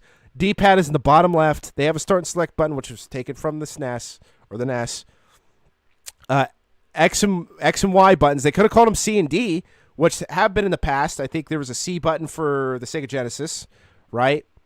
I don't know about D button, but they called it XY, just like the Nintendo GameCube controller, or I should say the Nintendo 64 controller. Vane, you should compare the fat controller to Sir Topham Hatt. Who is that? And also, there's the black and white button, which never came back for a reason. Playing NFL Street with that boy. Oh yes, indeed. NFL Street, NBA Volume 2, I think was on Xbox. I love dude. NBA Street Volume 2 is so good. Oh my goodness, that game is so awesome. If you mildly cared about sports games, play the Street versions, okay? You want more fun where you just slam people against walls or jump off walls or slam people on the ground? Those, like NBA Jam, stuff like that, those are the games to play. You don't want to just play like 2K games. No, don't do that. Let's see. There we go. Back to controller design. I think GameCube definitely is an improvement upon the original, by far. It's got to be. Okay, I don't think anyone says the N64 controller is better than the Game controller. I doubt it. And then the Wii controller, I wouldn't say is better than the GameCube controller. I don't think so. Like, there ain't no way. I don't think the Wii controller is any close to being better than the GameCube controller. It's just, it was a gimmick controller. You know, it's the GameCube controller was still preferred to play with Smash even later on. But the Wii also had backwards compatibility. Let me hit up Shannon Sharp with that 6 spiral. Oh, yeah. So, hold on. Let's go back. I don't have enough room on here, and I don't want to just erase. I think this might be faster if I click fast enough. Okay, so the Wii controller was just this. And it had to have extensions, which I don't necessarily agree with, but the nunchuck actually came with it. But you had to buy the other extensions, which in my opinion is not a good idea. That's not good design. Like, having to have to buy extensions was archaic Nintendo things and Sega things that I just don't think worked out. That's why we stopped doing add-ons like that after a period of time. I mean, the PlayStation Move was for PS2, but that was a gimmick thing. Only certain games could use it, you know. But the Wii had like multiple. You had to get the Wii Plus controller. You had to get the Wii Plus. You had to get for Wii Fit. You had to get the pad for certain games like skateboarding games. You had to get the board. Like, there's too many gimmicks. Okay, and I'm glad that's mostly gone in the modern era. But the Wii U controller is not very good. Dude, have you ever played any game? Like, try to play Smash on this flippin' fat-ass board is terrible. It's too big. Way too big. It's like trying to play with a cutting board in your hand. Like a big old square or rectangular block in your hand. Play with a brick. A cinder block in the hand. You know, because you had to play on the screen with this controller, if I remember correctly. Unless, yeah, you had to. Or no, you could play on the TV if you wanted to. So it's one thing I know. It's fat, juicy ass. Okay, thank you. Why am I saying these things? I gotta read that. But yeah, the Wii U controller was a misstep as well, because it not only you could just play on the TV. There was no point for the screen, unless you wanted to go mobile. But like, you couldn't go far. That's what the Switch improved upon. But this was just literally just one of their gimmicks, like they did with GameCube. Imagine Liv Tyler, Cortana, and Liv Tyler. Imagine if Liv Tyler played Cortana. Anyways, moving on. I just think like these two controllers were just too gimmicky, and that's when the Switch came out. And it's still kind of, it's funny because the Switch kind of glorified Wii. They just put everything on that controller. Like you have the two buttons. You have one stick, which I don't like, but you can use both controllers to do things. But you usually just use one, right? If you're playing on mobile, if you slice it in, you connect it to the original Switch, you can use both controllers. But like Mario Kart, you could just use one, but it don't probably feel as good. Right? I like just the standard two sticks being held together, not in two separate hands kind of stuff, or having to connect it to the console to be allowed to use two. So, cause like I played Nintendo Switch, obviously, and I think I liked it better when it was connected than I did separately. Are we going to play Banjo-Tooie now? I don't even think I have it. I think I have Banjo-Kazooie though. But I think I just wanted to talk about nostalgia gaming besides the Xbox Direct. Like I said, I don't have like a lot of things planned. I just got my you probably weren't, Austin, you weren't here for this. I just got my motherboard in today, so I only need one more piece in order to start or to complete my PC. I could build it now because I have parts. I have the motherboard. I can just start putting the CPU in, the RAM, and all that other stuff. But I don't want to do that right now. I want to wait till the GPU's in and then just do it all at once. All right. So I don't know if I'll be streaming like the 28th or the 30th, because I'll probably be working on that and editing videos. I was in a call presenting when you started streaming. Oh, okay. But yeah, that's what I've already talked about. So one more piece. GPU, I think it said it was coming Monday.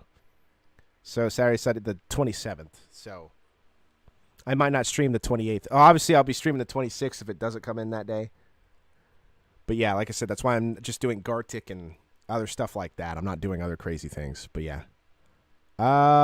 You know what? I think I'm just going to call it there. It's been 2.5 hours.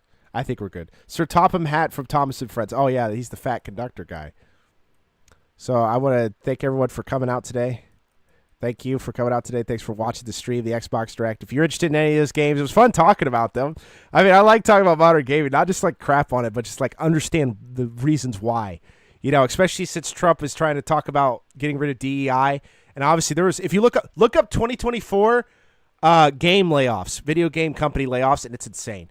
But my point is that I don't know how much gaming is going to change with possible more layoffs. You know, we just saw South of Midnight, and they're still calm down. All right, Austin. Take care of yourself, everyone. Have a good one. Have an excellent one. I'll probably just play Gartic the 26th if you want to be there or not. It was fun talking about nostalgic gaming and what we like, don't like, its sequels in terms of video games, characters, story, and all that stuff. I want you guys to take care of yourselves. Have an excellent one, okay? Have a good one on me. Bye-bye.